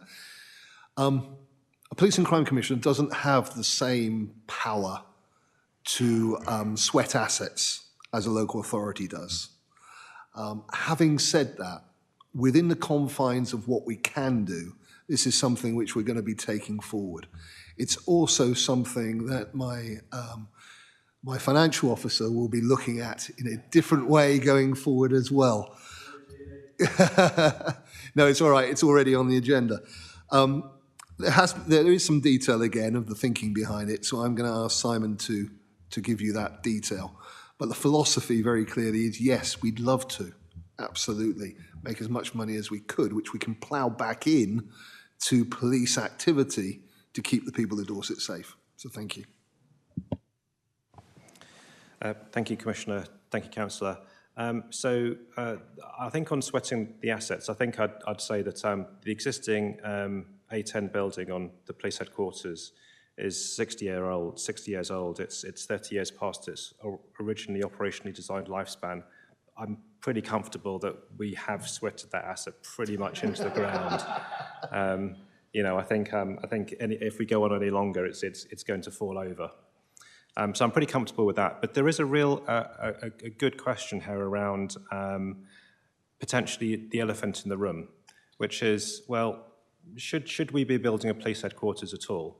Bearing in mind new ways of working, flexible, we've talked about the technology, and that's a conversation that we asked ourselves and have asked ourselves multiple times. And the answer to that is, well, ultimately we're still a £160 million organisation that has all of those corporate functions that you expect a £160 million organisation to have. I've talked about us being the custodians of Dorset Police, and really that's something that is really quite powerful. A police headquarters is the heart of the force. The plan is that at the moment we have our initial training centre in Ferndown, but officers who are going through that process recognise that there is a disconnect because they're in a campus which is quite far located from the rest of the force.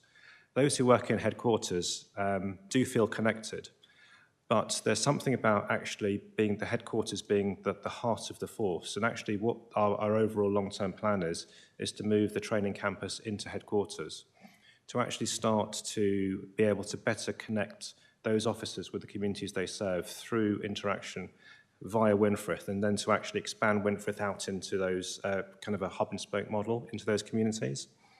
There was a piece of work that was done around whether or not we should actually be investing in this at all, or whether we should be significantly looking at reducing the footprint we have in Winfrith.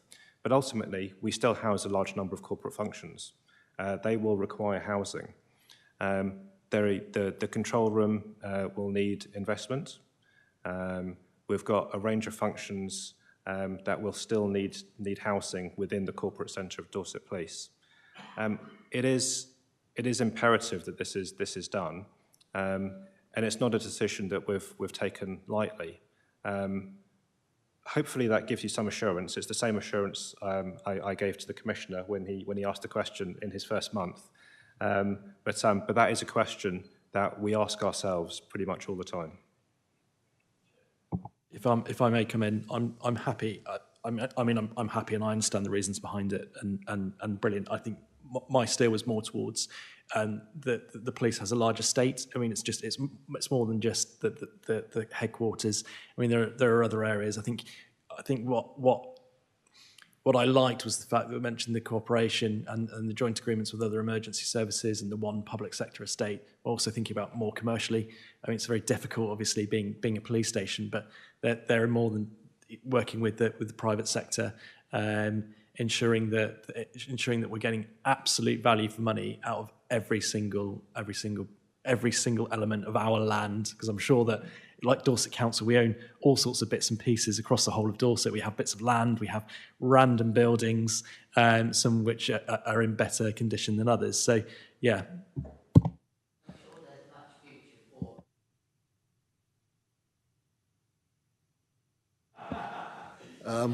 So thank you very much indeed. The idea of a wedding venue is not one that's crossed our minds, or rather it was discounted fairly early on.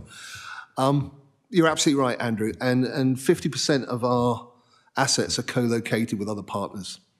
And that is one of the things which I was very clear about, is we've got to think out the box with this. We've got to look at, can we work with other partners in order to have a footprint in this market town? Can we, what is the right thing for the people? So it is very much wider than the headquarters. I think your point about can we make our assets work better for us is really interesting. And I know that there are conversations happening at a high level. I know the PCCs are lobbying, and we'll see where the PCC review part 2 goes and how it lands and what legislation comes forward. But that could open us up to more possibilities, if that makes sense. I'm not certain we'll ever get to a wedding venue or anything like that, but we'll certainly see what we can to make our assets work for us. Thank you. Thanks very much, David. And again, thanks to your team you and your team for an excellent brief on the future estate strategy.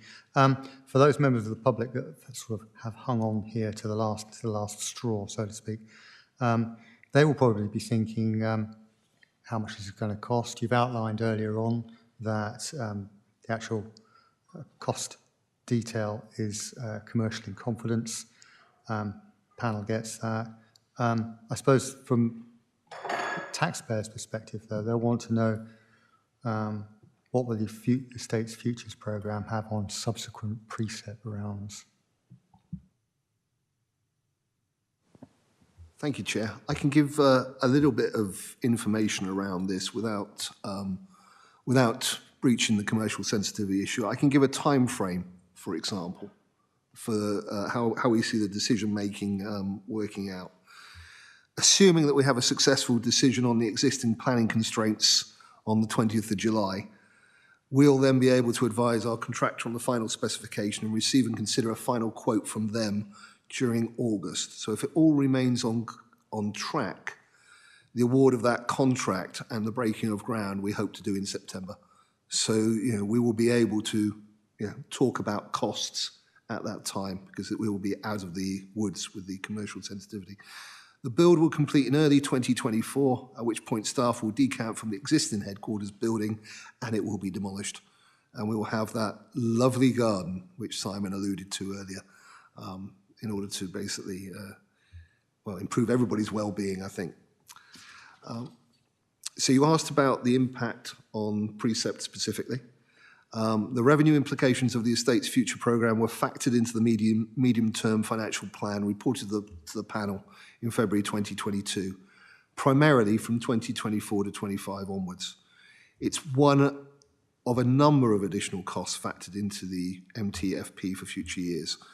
And I should make the point, this isn't just the headquarters, it's the Estate Futures programme, which were all accommodated within the existing precept principles that have been announced. It is worth remembering, though, that if the Futures programme was not undertaken, we'd have additional costs anyway, which would have to be factored into the budget as a result of the additional maintenance and repairs, and the A10 is flipping expensive, as we know. So we're not anticipated asking for a significant extra precept cost to fund this. It's taken into account with what we've currently got in the plan. Yeah, thank you very much for that. I mean, you did outline that in detail at the budget meeting we held in February, as you just outlined. So moving swiftly on, how are you going to benchmark the success of this programme over the tenure of your appointment?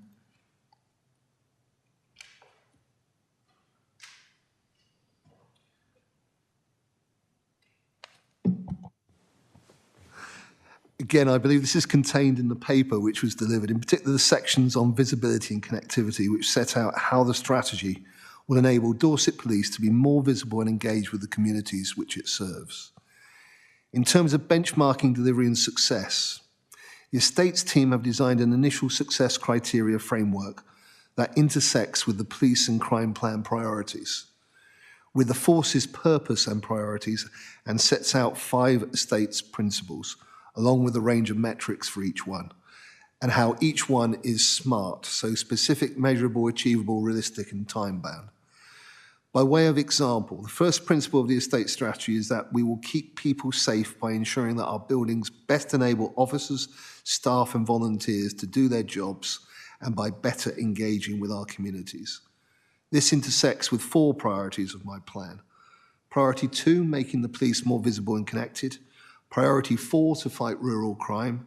Priority 5, to put victims and communities first. And obviously, priority 6, to make every penny count. It also intersects with 5 of the Chief's priorities. Priority 1, which is the relentless pursuit of criminality. Priority 3, the delivery of exceptional local policing. Priority 4, being ethical and inclusive. Priority 5, innovating, transforming and improving. And priority 6, enabling people to deliver excellence. To benchmark and measure progress on this principle, a range of metrics have been identified, including front desk and contact point utilisation rates, relevant force performance data, community safety survey and other public survey results, and public and victim confidence and satisfaction rates. This framework will be further expanded as other metrics are added and kept up to date as new data is made available. So we're going to continually ensure that we fit the needs of the people as well as the needs of the force with this strategy and programme. Thank you very much for that. I think finally, it's not for this panel to see the business case, but it is for this panel to seek assurance that you've undertaken some form of independent financial and programme scrutiny in order to ensure value for money for the Dorset taxpayer. Can you just sort of highlight and give the panel assurance that it's not just you giving it a nod through the door? Thanks. Well, the first thing I should say is that I've never built anything apart from with a Lego set, so it's certainly not me giving it a nod through the door. There are a number of mitigating and programme scrutiny factors which have been put in place. Again, police officers are police officers. They're not construction engineers. So we wanted to make certain that we actually had this sorted. And it's largely through the use of a proven public sector contracting framework and the support of a well-established construction consultancy. So the main contractor for this work has been appointed through the Southern Construction Framework, a public sector partnership created in Devon and Hampshire to support the public sector. To date, over £6 billion worth of public sector construction has been successfully delivered through the framework. So we've got somebody in place who we know has a track record of delivery. The framework offers several competitive advantages for public sector bodies, but the key benefit in relation to the question is a thorough assessment of the financial veracity of the contractor. So, we're checking that our builder ain't going to go bust, basically. This is most clearly demonstrated by the adherence to the open book principle of contract award and management. This is a structured method for the sharing of all costs and charges, plus all operational and performance data between the client and the contractor. In this way, the client and contractor operates on a no-surprises basis and have full visibility over the costs, delivery and timescales of the programme of work. To directly support the Dorset Police Estates team, we are closely working with Corius, a Devon-based construction consultancy that is currently managing all aspects of the pre-construction phase and also liaising with other external advisors such as the planning consultant who is advising on the planning process and the main contractor. Both SCF and Corius will work in tangent to ensure the ongoing financial robustness of the programme. They undertake risk assessments to identify issues early and adjust specifications as needed to avoid materials that are costly and in short supply, therefore avoiding the work being delayed. So they are integral to the value engineering process, for example. Through the SCF, regular assessments are made on the financial state of contractors to ensure they remain in a position to successfully deliver the programme of work as contracted. And there's an ongoing monitoring system, which I know my chief executive is very happy that there is in place. And finally, in terms of internal governance, the overall management of the delivery of the estate's future programme, as mentioned in the paper, sits with the Strategic Estates Programme Board, which is attended by my senior management team, and updates are given to me on a weekly basis. So I believe that we have both independent oversight and also very close oversight from the Office of the Police and Crime Commissioner on this process. Thank you. Excellent. Thank you for that. That certainly gives me a degree of assurance that you've crossed all the T's and dotted all the I's. It's worth highlighting that Thames Valley Police Headquarters, the construction company working on that building, has gone into administration. Let's hope they didn't go down the same sort of admin path as you have done. Does anybody have any more questions? Conscious that time is more than ticked away. Complaints, verbal update. Ian, out now? No ongoing or current complaints against the PCC and no new ones in this quarter, so a nil return, which is good news. Thank you very much for that. And moving swiftly on to the work plan. If you could just cover the actual paper and then the full work plan is as is, if you know what I mean. Thank you, Chair. So it's Mark Eyre, Service Manager for Assurance for Dorset Council and Lead Officer for this panel. So just starting with an apology, is Appendix 2, which sets out the actual work plan itself, isn't showing the meeting dates on the published version. So essentially, Following a panel workshop in March 2022, the forward work plan was reviewed and has been updated, and the new approach is supported by a policy document which will be here for ratification by the panel shortly. Key changes within it. Firstly, we've limited the main items on each agenda to 2 main items in addition to the quarterly monitoring report. The work plan provides an opportunity for the Police and Crime Commissioner to comment on any national or local issues of relevance outside of the normal, more sort of retrospective nature of the quarterly reporting. The panel, where possible, as we know, sets key lines of inquiry for agenda items to provide a focus to the Police and Crime Commissioner on the issues where it requires clarity. To give the Commissioner and his office time to prepare the papers, the policy suggests that these key lines of inquiry will be provided to them within 20 working days at the preceding panel meeting. Aside from the opportunity to comment on the forward work plan at each panel meeting, it is also proposed that moving forward, we have an informal session held each year to challenge it. And then finally, the focus at the next meeting on the 29th of September is road safety, which will be led by Councillor Barrow, and domestic violence led by Councillor Haynes. So Chair, unless there's any questions on the policy, it's just a matter of looking for a proposer, seconder, and again, a raise of hands to support if people do. Can I have a proposer? Thank you, Sherry. Can I have a seconder? Thank you, Andy. Can I have a show of hands? Thank you very much. There are no urgent items. There is no exempt business. I'm looking to the expert on my right. Is there anything else I need to do? No? Finally, David, thanks to you, your time, and your team for your time today and for the 2 excellent papers that you've provided to this panel. And answering our questions openly, honestly and transparently. So we appreciate that. Are there any questions from anybody out there? No? David, anything you want to raise before I close the meeting?